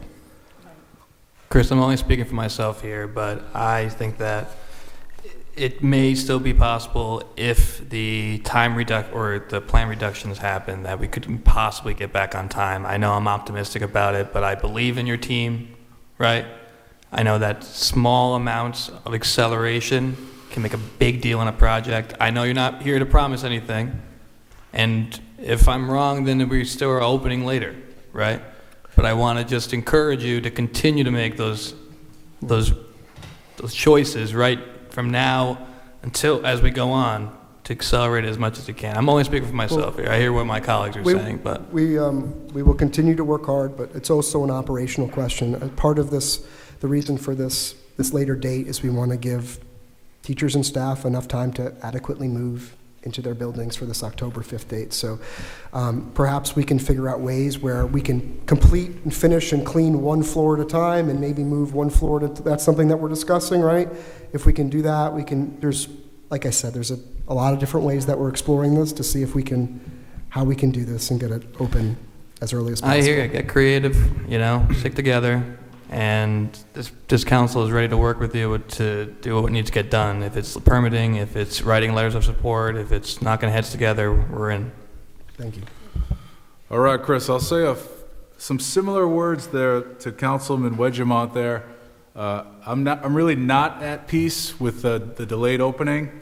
Maybe that's unrealistic by me, but I'm really hoping you guys can do everything you can in line with what you've sort of outlined here as efforts to try to shorten the time frame by which it takes to open this building. I'm hoping we could get it done by the original deadline there to open in September. This does not prompt a response from you. This is just sort of, you've been here with us. For a long time, you've helped, put out doubt as to the project. You've helped answer, confusion from residents about, what to expect. We want you to stay with us. Keep going. You're our guy in this. We want you at the meetings. We didn't see you at the last meeting. There was maybe another meeting we didn't see you, but we want you here. You've been with us throughout. You're our guy here from left field. So stay with us and keep going. Let's get this done. See what we can do here. Yes, sir. All right. Thank you, guys.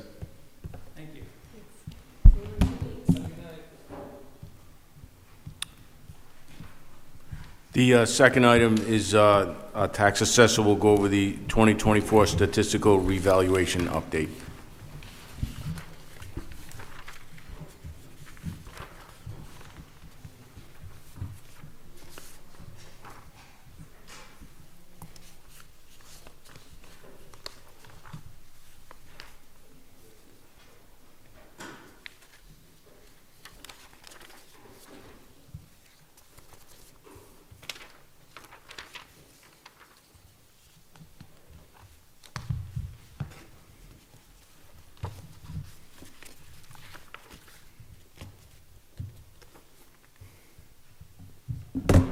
Wendy Duart, Town Assessor. Thanks for being patient. So my purpose for this evening is to provide a logistical update to the 2024 statistical revaluation for the public. I do plan on providing more of a numerical update to the council more toward end of March, early April, after the hearings are more completed and once a proposed tax rate is secure. I only just received the preliminary analysis for residential this past Friday afternoon and commercial this afternoon, so I just didn't have a chance to do a deep dive, but I know everyone is very anxious to see where we're at. We've been getting calls from the public too. I don't know the winning Powerball numbers before they pull them, so this is all that I have at this point for the public and for the council, so I'm happy to provide you what I have today. Sales were analyzed from January 1st of 2024 to December 31st of 2024, resulting in an overall median residential increase of 26%. Condos increased 41%. When needed for a healthy data set, we can go back 2 years on sales, and we did have to do that for mobile homes and for multifamily homes. Overall, multifamilies increased 20%. For commercial, like I said, I just reviewed it. It looks like, at a first glance, apartments are up 14%, commercial is up 12%, industrial is up 4%.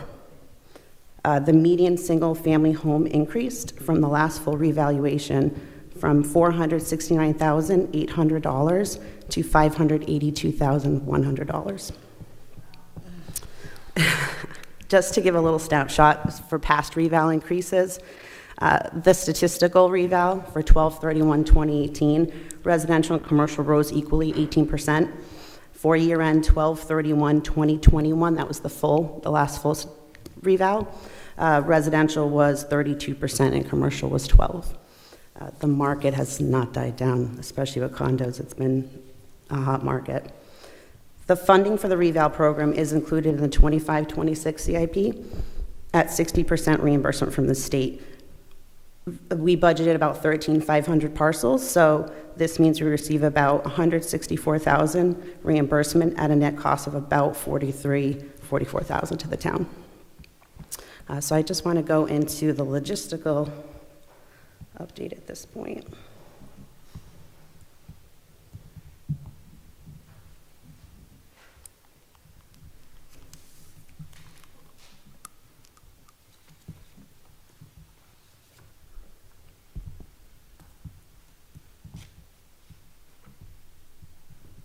There we go. All right, I just want to go over the steps just for the next few weeks and months. I'm sure everybody received their news flash. I did roll out a update just to give folks, feedback as to where we're at. It is nearing its end. We're about 90% complete. Reval letters are set to go out. If not tomorrow, they'll be out in the mail by Friday. Appointments will be made in March. So Tuesdays, Thursdays will be available in person in the conference room right down the hall. Monday, Wednesdays, and Fridays will be by phone only. So I think the last reval was COVID, so it was phone only. So I thought a hybrid would be a good idea. I didn't want to go all in person or all phone. So we'll see how that looks, and if we need to make more appointments in April, we'll do that. Let's see. So as far as the website, I just want everyone to know where to go. So you can go this little shortcut here under property info, and then you'll go to the town assessor page. And then that's where that news flash is, that first 2024 statistical townwide reval update 221. If you click that link, you're going to see the update there. And it's basically what I just said. Project's nearing its end. New assessments are scheduled to be mailed February 28th. And the letter has a lot of information on it. If you have any questions about the letter, feel free to call our office or feel free to call Vision. But it's pretty self-explanatory exactly what needs to happen. And again, appointments are going to be conducted by phone or in person. You can view new assessments. They should be up by Friday, maybe tomorrow, but I'm going to commit to Friday. So if you click that link, it takes you right to the Vision portal. You can go to,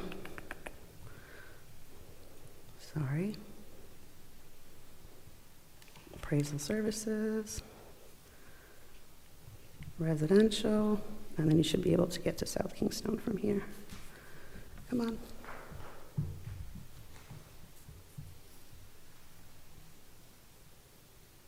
There we go, online database. Oh, this is Rhode Island. This is a little bit more tricky. So you know what I'm going to do? I'll update it where it brings you right here. And then you'll have to look for South Kingstown.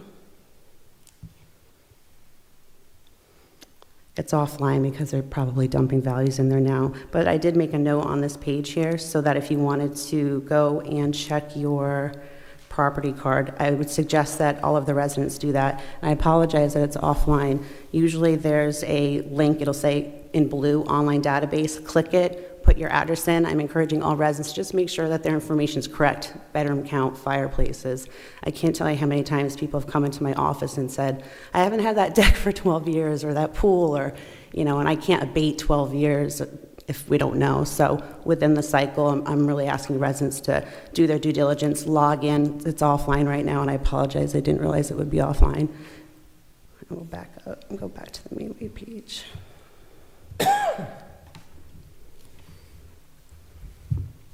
All right, and then on the left-hand side, it says property revaluation. If you click that, that's going to give you all the information you need.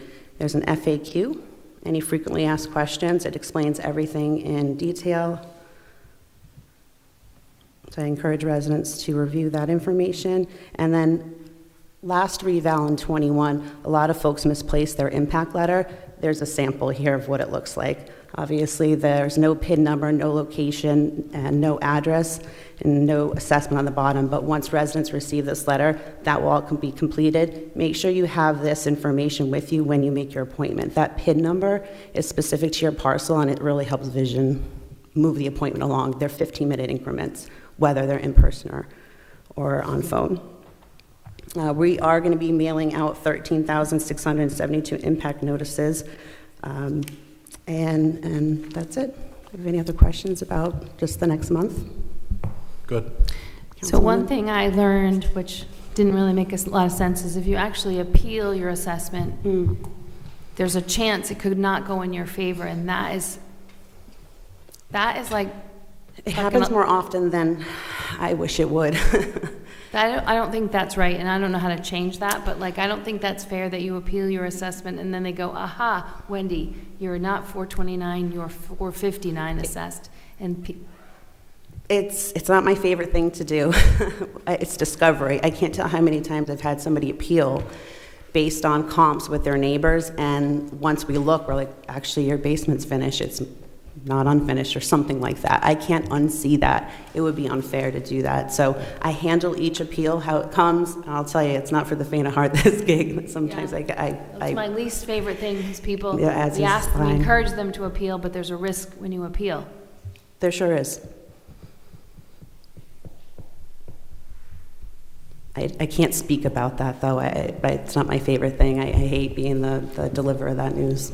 Well, the goal of the system is to make it fair and equitable. Wind up with a fair assessment. If you don't have all of the information and it comes to light during the appeal, that's a risk of the appeal. Otherwise, you're gaming the system. I wouldn't I wouldn't be able to sleep at night, and I wouldn't call myself a reputable assessor if I ignore that information. I can't.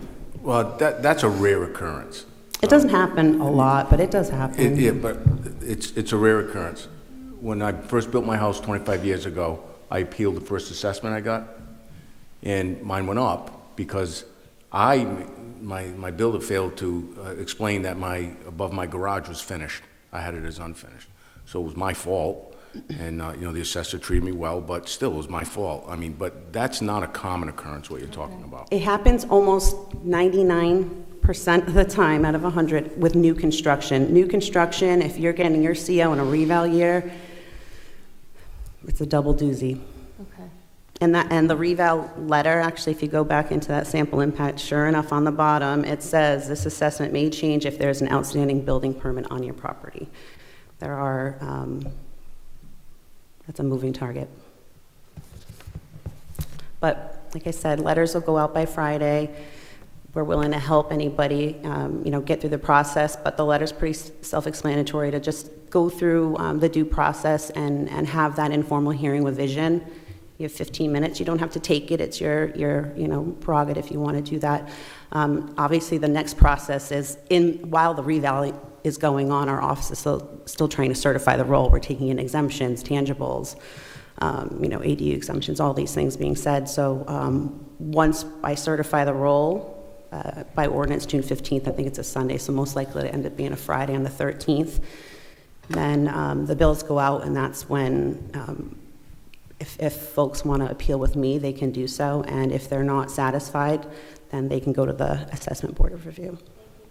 You're welcome. All right, thank you, Wendy. Anything else? Thank you.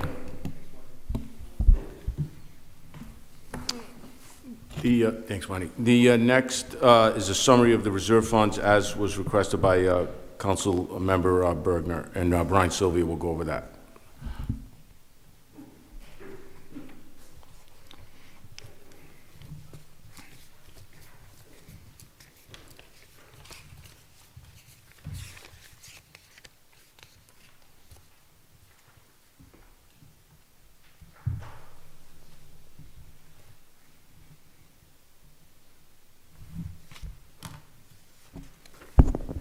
Good evening. So what's before you this evening is a summary of all funds of the town that are not budgeted. Typically, the funds you'll see on an annual basis are the budgeted operating funds of the town: water, sewer, general fund, school, things of that nature, debt service.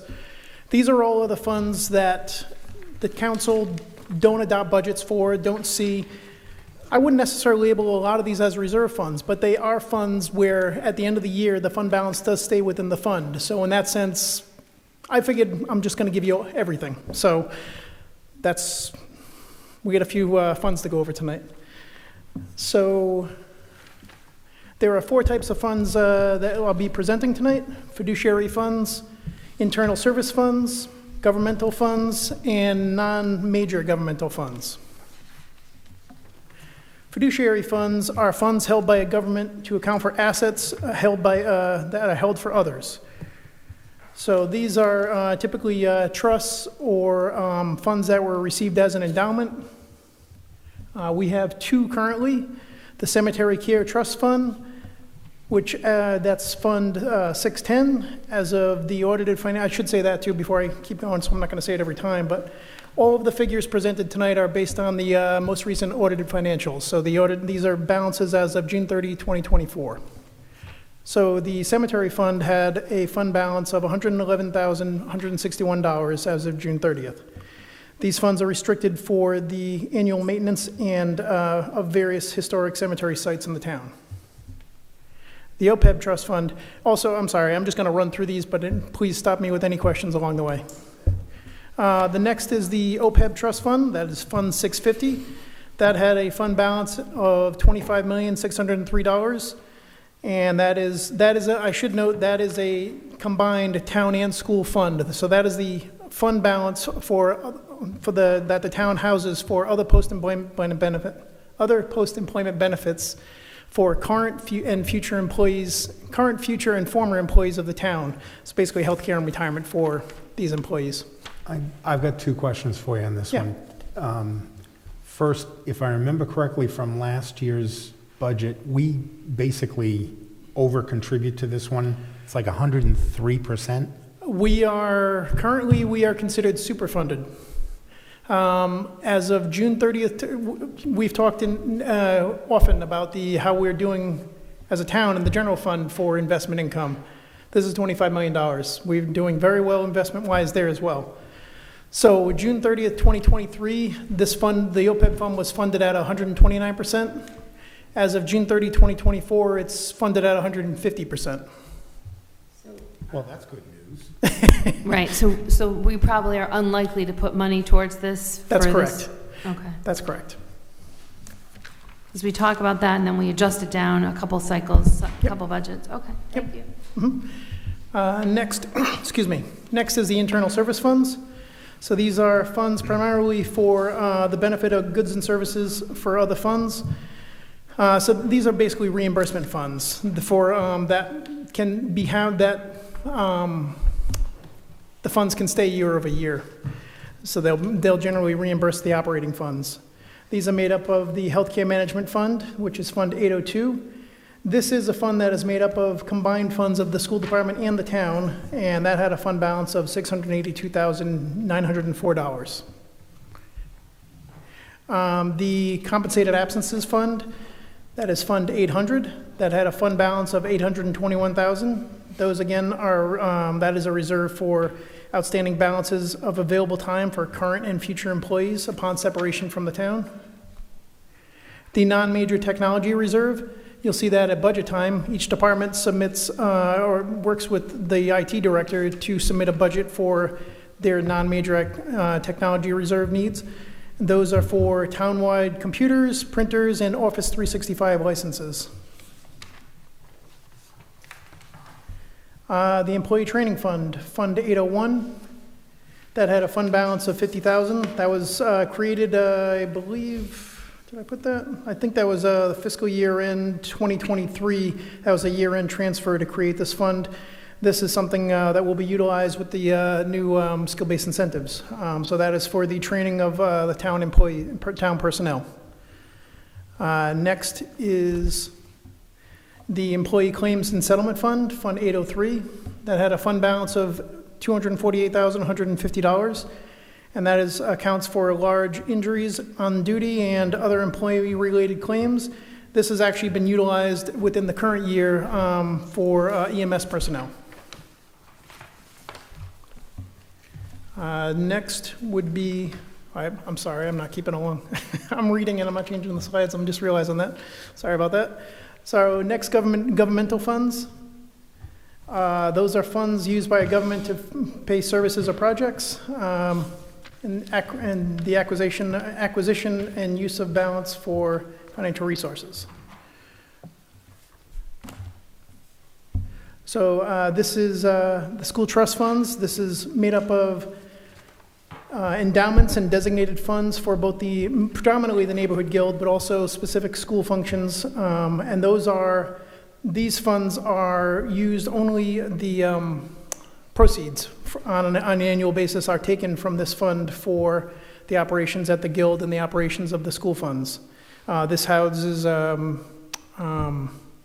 scholarships as well for the graduating seniors from the high school. And that had a fund balance as of June 30, 2024 of $24,400,363. Next, which I know we've spoken a few times about, related to the high school bond, is the debt service fund. That is Fund 400. As of the year end, the fund balance was $2,982,652. And that balance is used to fund the debt obligations of the town, general fund debt obligations of the town. Any enterprise funds or guild debt is funded by those funds separately. Next is Fund 494, ARPA funds. As of June 30th, 2024, the balance was $7,608,747. At this time, or as of December 18th, all of those funds were obligated. Next would be non-major governmental funds.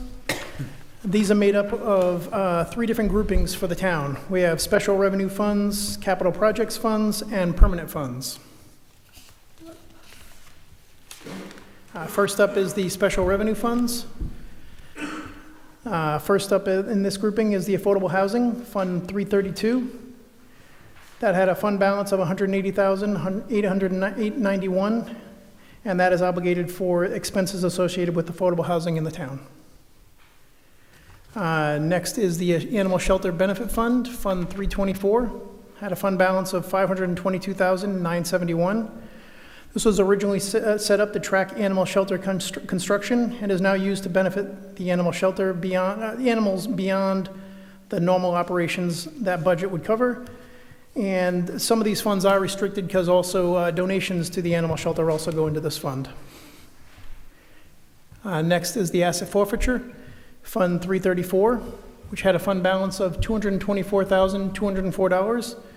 This is federal and state asset forfeiture funds, which are restricted and must be used to and segregated from other funds and may not be used to replace or supplement any agency's appropriated resources.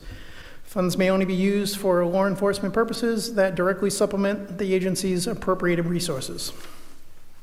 I'm sorry, I have a brief question. Yeah. For the Animal Shelter Benefit Fund, so when they do their budget, are they, this is for overages, right? And then they come back to us and say, we've spent X amount and we need to tap into the Animal Shelter Benefit Fund? I don't believe so. That's, the chief might actually be able to speak better than that. But I believe they provide services. How about this? It's 10:30. Could you follow up on me with that? Yeah, Thank you. But I believe that's provided when somebody doesn't have funds for a service, they assist and, yeah. Yeah, I'll follow up. Mm-hmm.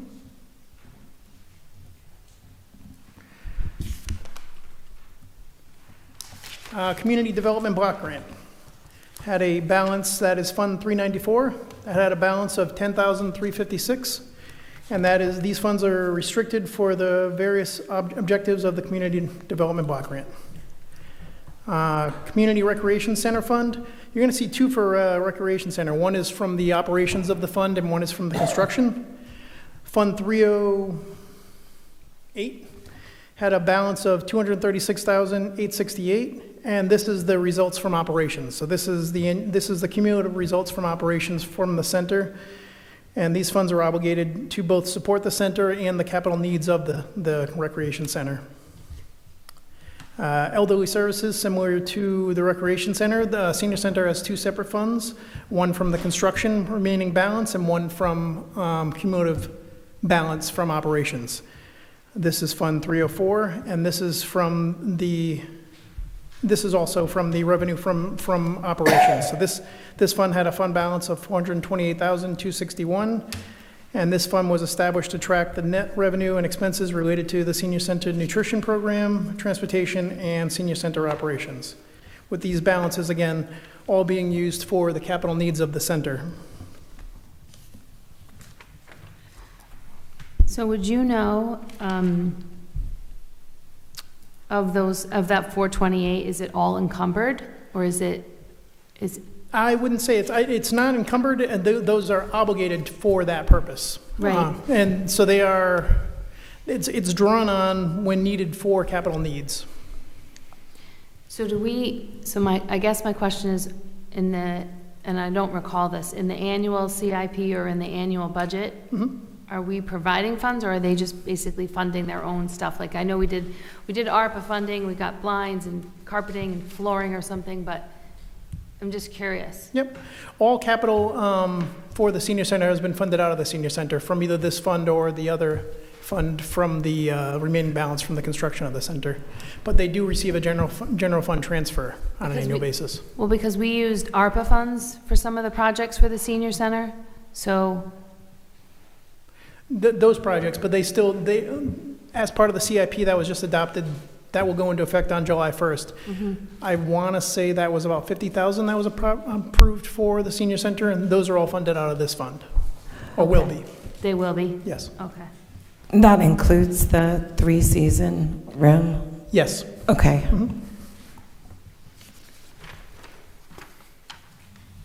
EMS. Yep, next is EMS billing, Fund 322.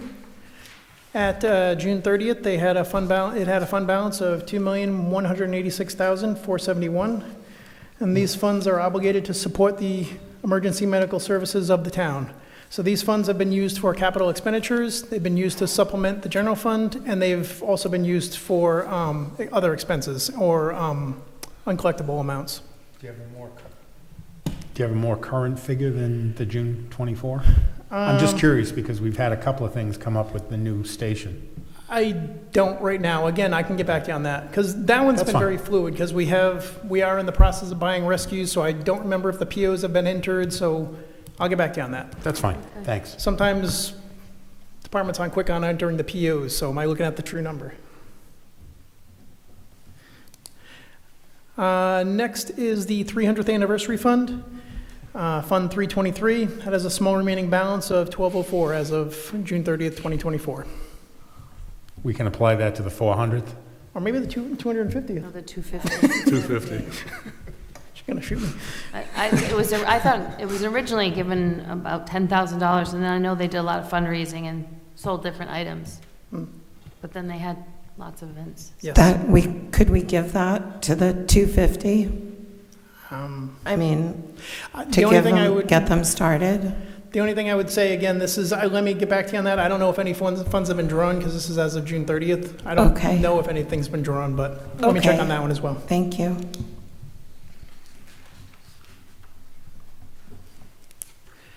Next is the Historical and Vital Records Fund fees. That had a balance of $117,932, and these funds are restricted for the purpose of document prevention, record retention, and technology upgrades for the town clerk's office. This is like another one, so we did a bunch of we did the maps, and we used ARPA funds, so I actually don't think, none of them saying this, I think Wendy's already gone, but I think that was not in the CIP, it was something that we did extra, correct? That was, it was not in the CIP at the time, correct? Right. Yep. Okay, never mind then. I answered my own question. Next is the Narragansett Library, Fund 320. That had a fund balance of $105,754. These are restricted funds. This is for the Narragansett Library Fund is for a collection of investment devices that result in the annual transfer to the general fund to support the library operations. All right, Brian. Yep. It's a mouthful there, not really Yes. sure what that means. That's not the Narragansett Library. That's, right. that's what the fund is called for our Yes. libraries. Can we rename it? Yeah, that's a good point. Probably Like, to the should. South Kingstown Library Fund. Why would it have that name? Because that's what it was called. I asked that same question when I first got here, when we were at one of the meetings to allocate money. It's been called that long before Narragansett had a library.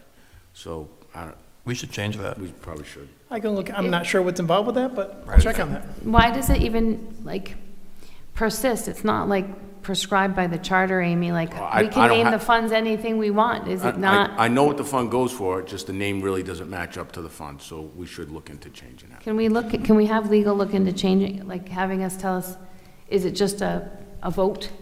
Or, I don't know who sets the names of the funds. We'll look into it. Thank you. I thought it was a typo. I sent it to Jim this morning. I go, what is that? Next is the Neighborhood Guild, Fund 306, had a fund balance of $164,157.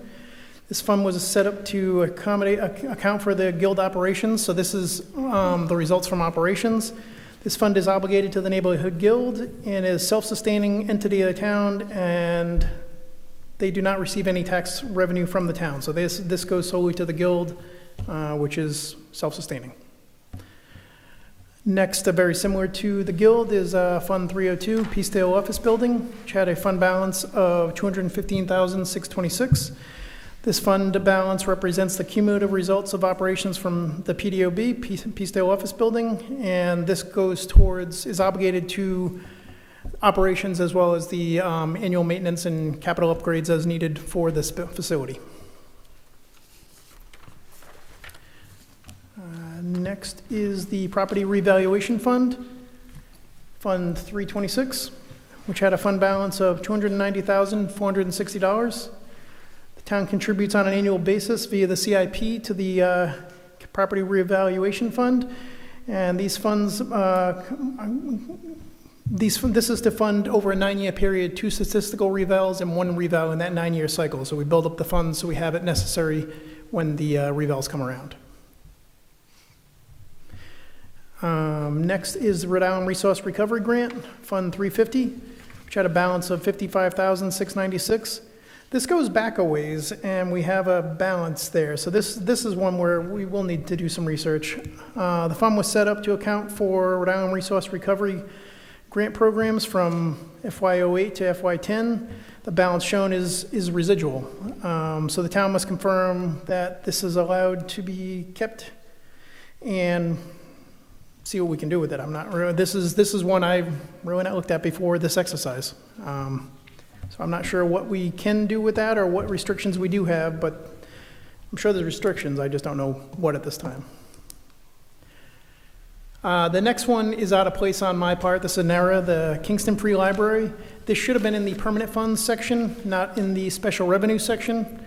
So this is Kingston Free Library is a permanent fund, meaning only the earnings from this fund is available to, they're from an endowment funds, and only the earnings are available on an annual basis to support the library.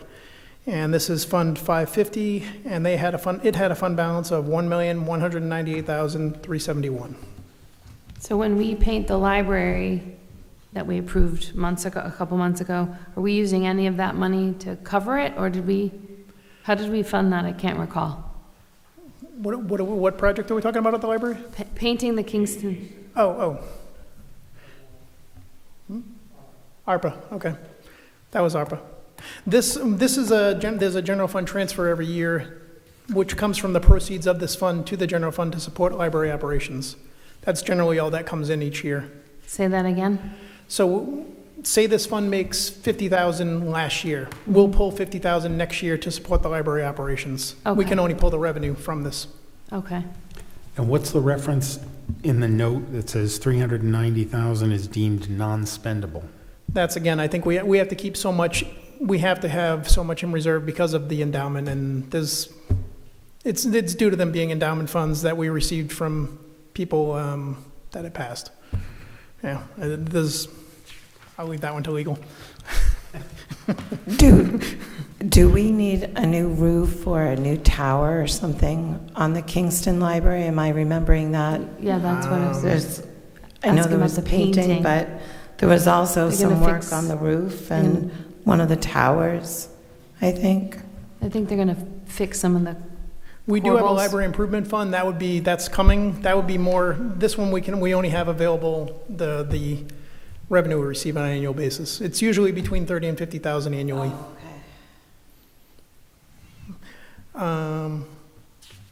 Next is the school restricted fund. These are the 200s. There are several of them that make up this fund. It had a fund balance of $195,252. This is a school department capital fund. This is where they'll transfer from their operating budget into this fund to cover their capital expenditures on an annual basis. And the next is a student activity fund.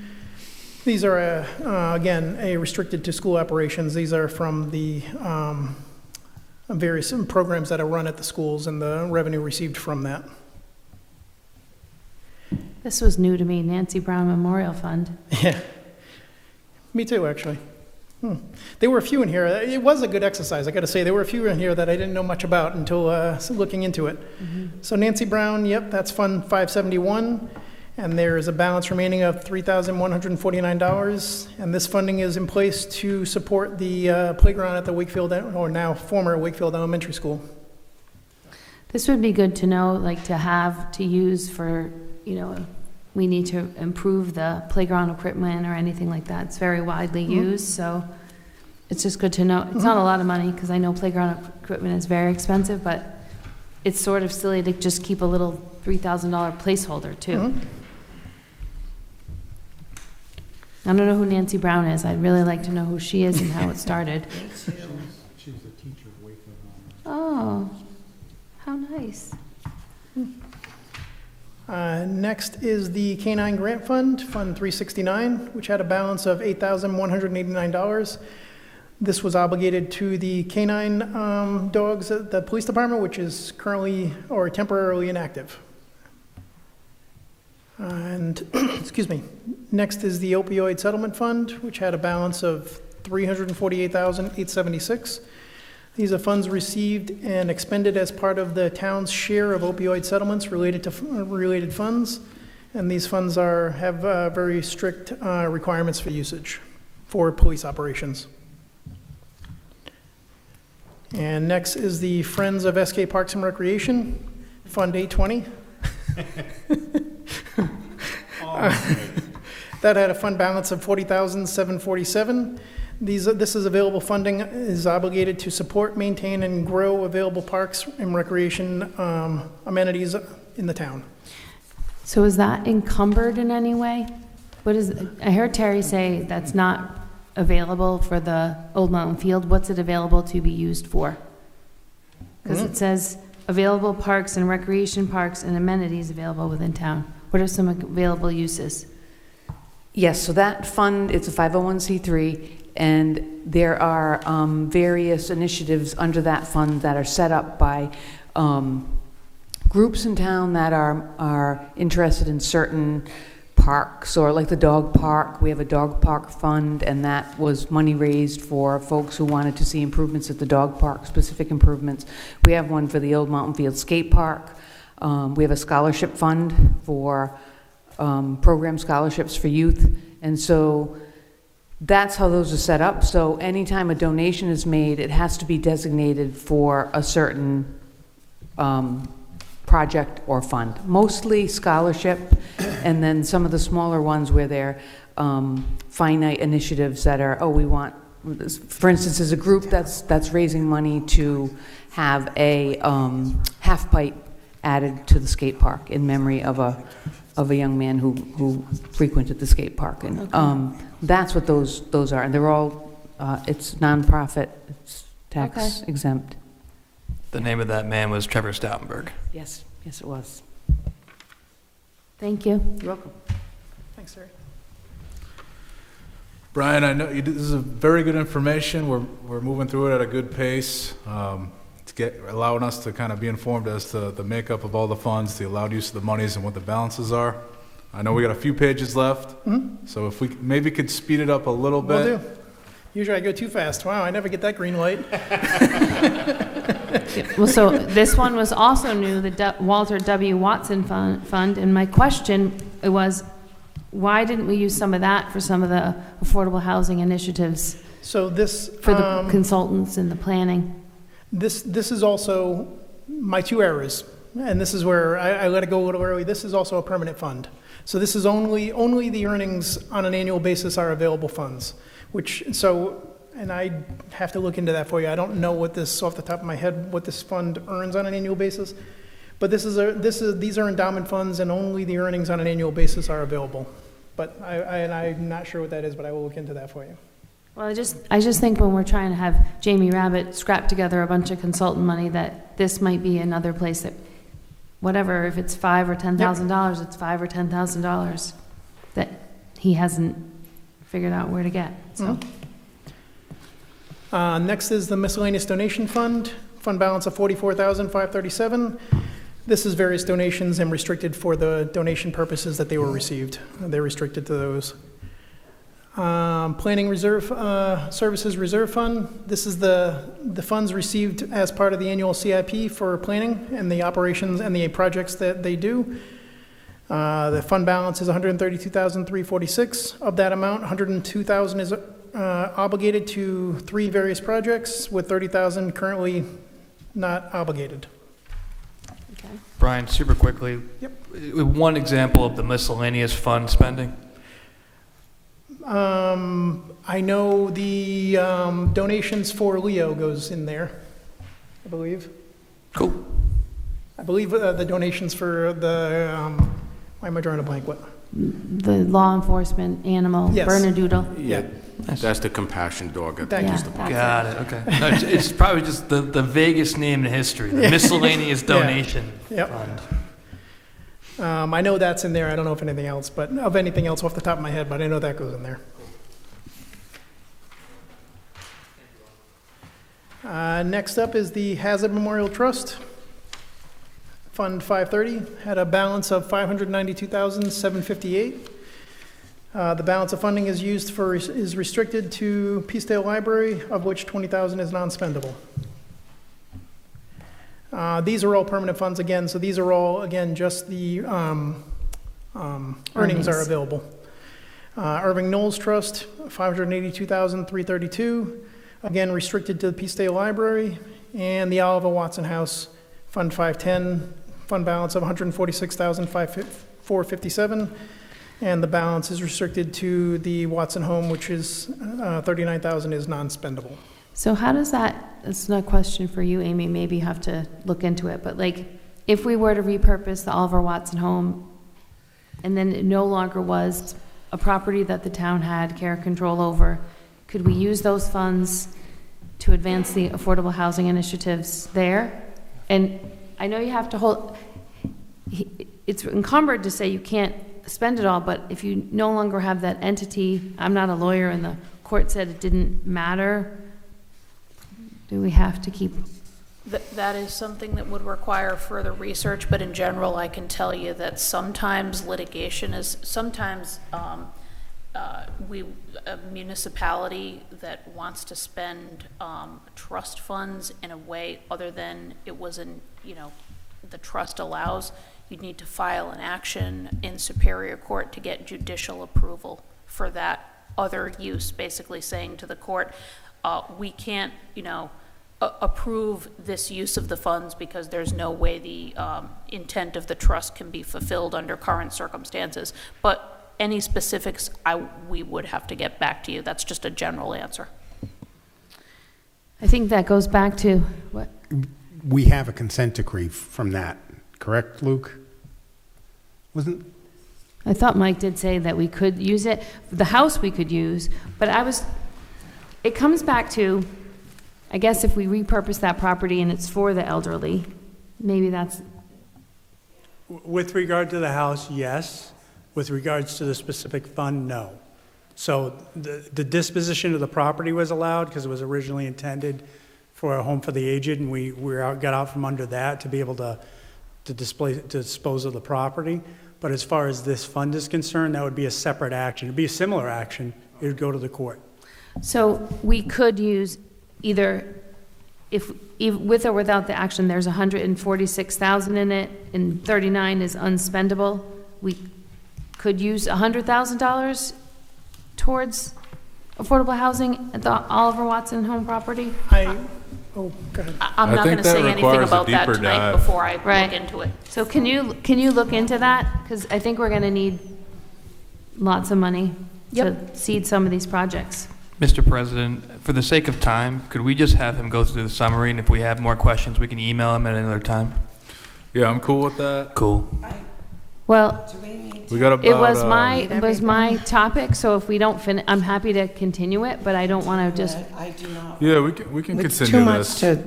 to I It's a- think understand. about. It's a good topic, now. especially around budget time, to get an I like it. understanding as to the funds available. I love it, but it's too late. So let's continue this item to the next meeting. Sure. We'll just kind of pick Good up job, where we left Brian. off here. It is about to be 11. Michael Gagas has been sitting here for a while here, waiting for his communication item. So we're going to jump to that. Item 13A, an email dated February 8, 2025 from Michael Gagas requesting the town purchase electric vehicles as requested by Council Vice President Marin. Michael, we read your email. We have you here. Sorry for the wait all night, but go ahead. I've been dying to hear that list, but I didn't think it would be that long, so, I'm taking back my dying.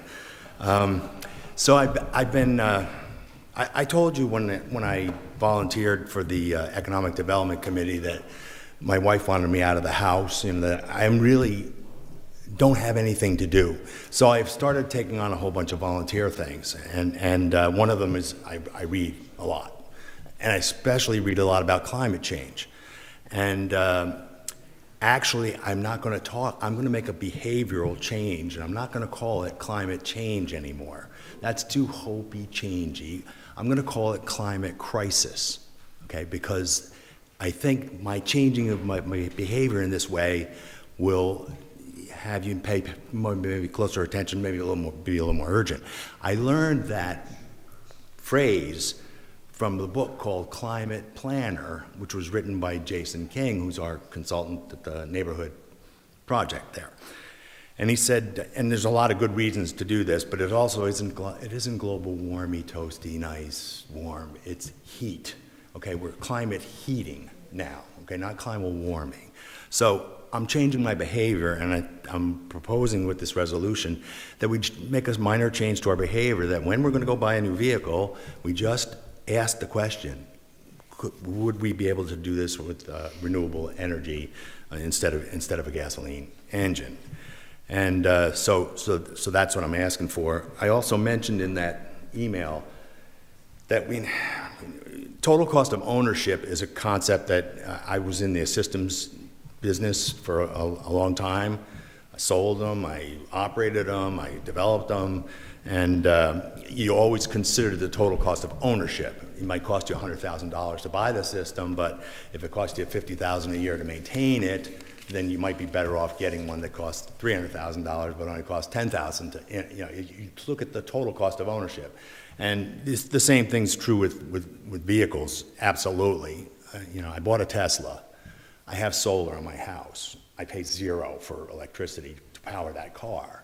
So it costs $20,000 more, but over the life of the car, it's going to cost a lot less to own that car than it would have if I'd have bought the gas car and paid the $2,000, $3,000 a year of gas, paid for the maintenance, etc. So that's another concept that we always want to keep in mind. If we want to go crazy, we could talk about ROI too, because maybe this electric vehicle will have more functionality and will be able to save you money on top of the fact that its total cost of ownership is lower. For example, we could have a self-guided police car go over to Liberty Lane there and park, with a robot in it, maybe with a screen on the top, taking pictures of the cars as they go by, and maybe people will get the message, and it would cost us no police time, right? So there's things like that too. And then, so that's sort of it. And the last thing is, I'm advocating for this because if you wait until the horse is out of the barn, it's too late to close the garage, the barn door, right? And it's the same thing with this. With technology moving this fast, when you ask the question about whether an electric vehicle is better than a gas vehicle today, it's going to get a different answer tomorrow. And if you wait to consider that until the day after tomorrow, then you just saddled yourself with a gas guzzler for the next 5 years when you could have had a cheaper, better solution. So that's the reason that I suggested we move forward with a resolution like this. Finally, I can't wait to hear the rest of the story. If you want, I can come back and we can put one in for HVAC and other equipment and consider the electrical renewable alternatives to gas alternatives too. But that'll take another. I have to do homework on that one. That's it. All right. Any questions, Mike?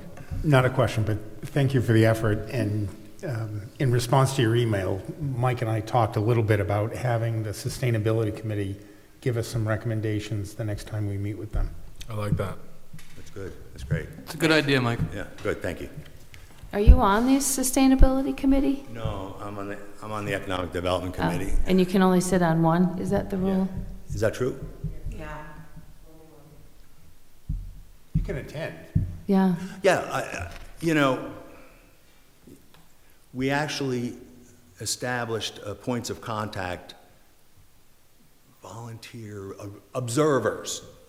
Somebody is observing the school committee on the EDC. Somebody is observing you. It's me. So when we come to a meeting, Oh, hey, that's nice. last time the council did this, they did that, they did this, and everybody knows what's going on with everybody else. And we're trying to do that. So we based will make based on your observation, how we doing? You're doing great. Just the facts, ma'am. I just say what happened. We don't. So we're going to give this to the Sustainability to take it up as a investigation item, or where are we doing with this? Yeah, we should refer to the Sustainability Committee for some recommendations to give to the council the next time we meet with sustainability in a work session. I think that makes sense. Motion to send it to the Sustainability Committee for refinement? Yeah, I'm good with that. Are we good with that? Yeah, is that okay with you, Mike? I don't understand why we wouldn't just adopt a resolution and then also follow up with the Sustainability Committee, because there's a whole bunch of more ideas, and I would be more than happy to go and talk to them too. All right, well, how about this? How about we sort of direct the manager, on any times, department heads, or anytime there's vehicle needs, we can look into the possibility of electric vehicle, see if that can work for the, the need at that time. Sort of just have that as an informal thing going forward. And hopefully we can find areas where EV makes sense, but also have this as a topic of discussion for the meeting with the Sustainability Committee next time we meet with them. I think that makes sense. I think it makes perfect sense. And the other, I think that makes real good sense. But it also, something that Michael and I also talked about is that, we got to trust Jim now, right, to do this, and which is fine, and I do trust him. But it's the onus is now also on you to make sure that he does that too. So if you want to leave it at that basis, then I think it's good. It won't fall between the cracks, because if he forgets, you'll remember. Did you check the electric vehicle? Yeah, we did. So I think that's. We end up approving all the vehicle purchases, so we will always ask the question: did you pursue an electrical alternative? And that's right. Every vetting could without a resolution, we just have to ask the question. And as usual, Jim will be 2 steps ahead of you, and he'll have already had the answer for you, and away you go. Mm. All right. So it's after 11. Let's make a quick motion to continue after 11. Motion to continue after 11? Second. We have a motion, a second. Any discussion? All in favor? Aye. All right, we're continuing after 11. Perhaps a motion consistent with our discussion here. I think that would work. Amy, can we do that? Yes, that's fine. All right, I'll make that motion. Is there a second? Second. We have a second. Any discussion? All in favor? Aye. All right. All right. Thank you, Thank Michael. you. Thanks, Mike. Okay. Mr. President, there was just one thing on the calendar that I'd like to continue of the town manager's report. It was item D.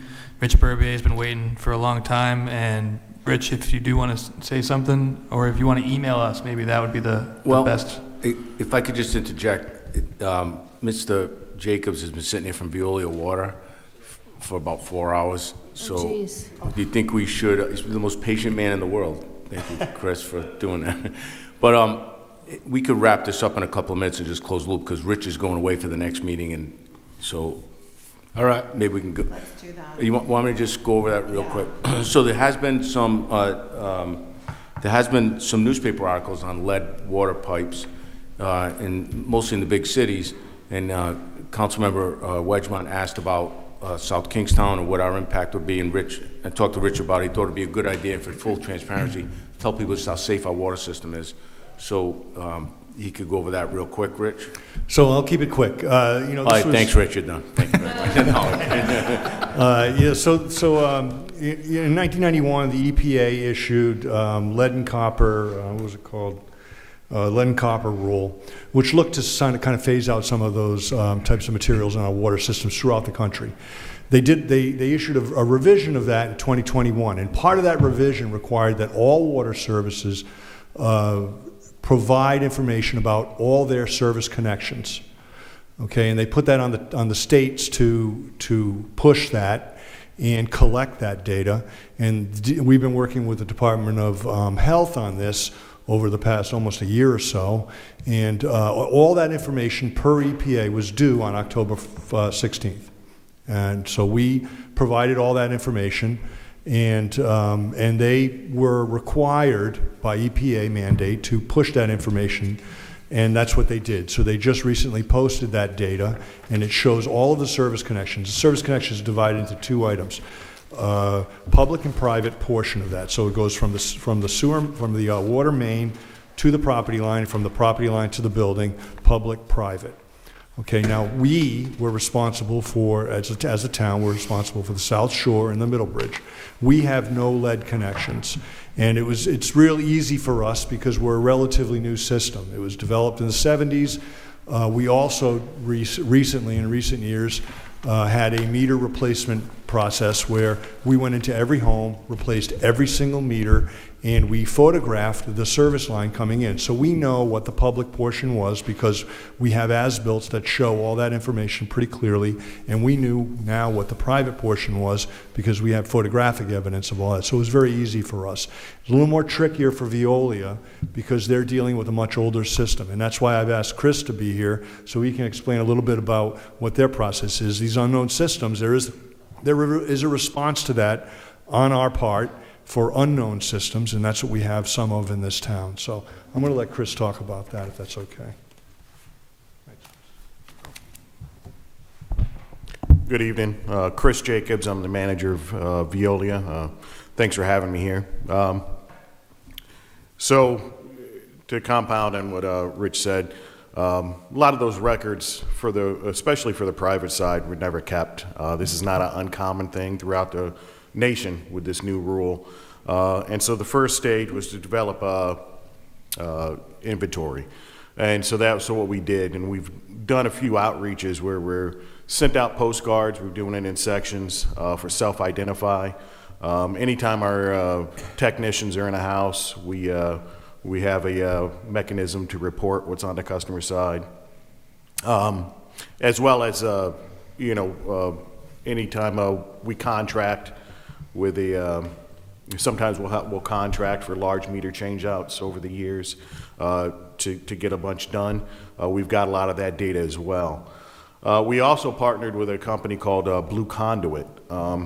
You were allowed to do a AI assessment of what your lead predictions is in the area. Fortunately, and from what we found, we have very little lead within South Kingstown in our service area, and where it would be found would be in the oldest sections of the cities. So we've identified some of those, but it's an ongoing process. This process, according to the EPA, it could take. They allow you 10 years for you to build up your entire inventory, and then after that, it's time to they require you to address any type of lead. At Veolia, we plan on being more proactive than that. As we find lead services, we've always replaced them. So a lot of that was we've already completed through attrition over the years, anyways. When you do look at the maps, unfortunately, the Rhode Island, the DOH map is a little clumsy to get through. I don't know if any of you have already looked at it or not. We do have that data available on our website, the front-facing page. You can go into the interaction maps if you were to go right onto our website. And it shows, it'll take you right to a map, and it'll show you there's color coding on there. It's very easy to read. You can zero in and look at the entire system that we have. That's available right now on our website that shows where lead is. It's also divided, like Rich said. It'll show you what we know on the customer side and on our side, the private side. So a lot of times we found the data is lacking, obviously, on the customer side. It was just not something that we ever took down. Most systems never did. We do have pretty good records of what we have on our side.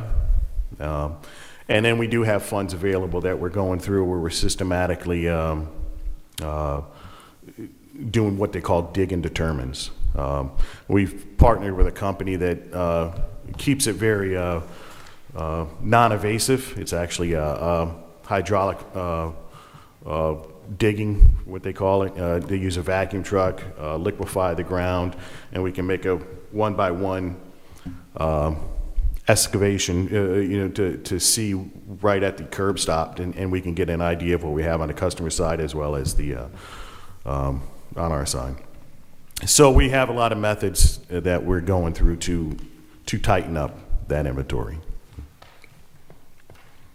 Also, just to mention the blue conduit, we did submit that to DOH, but they didn't have the personnel at the time to review it.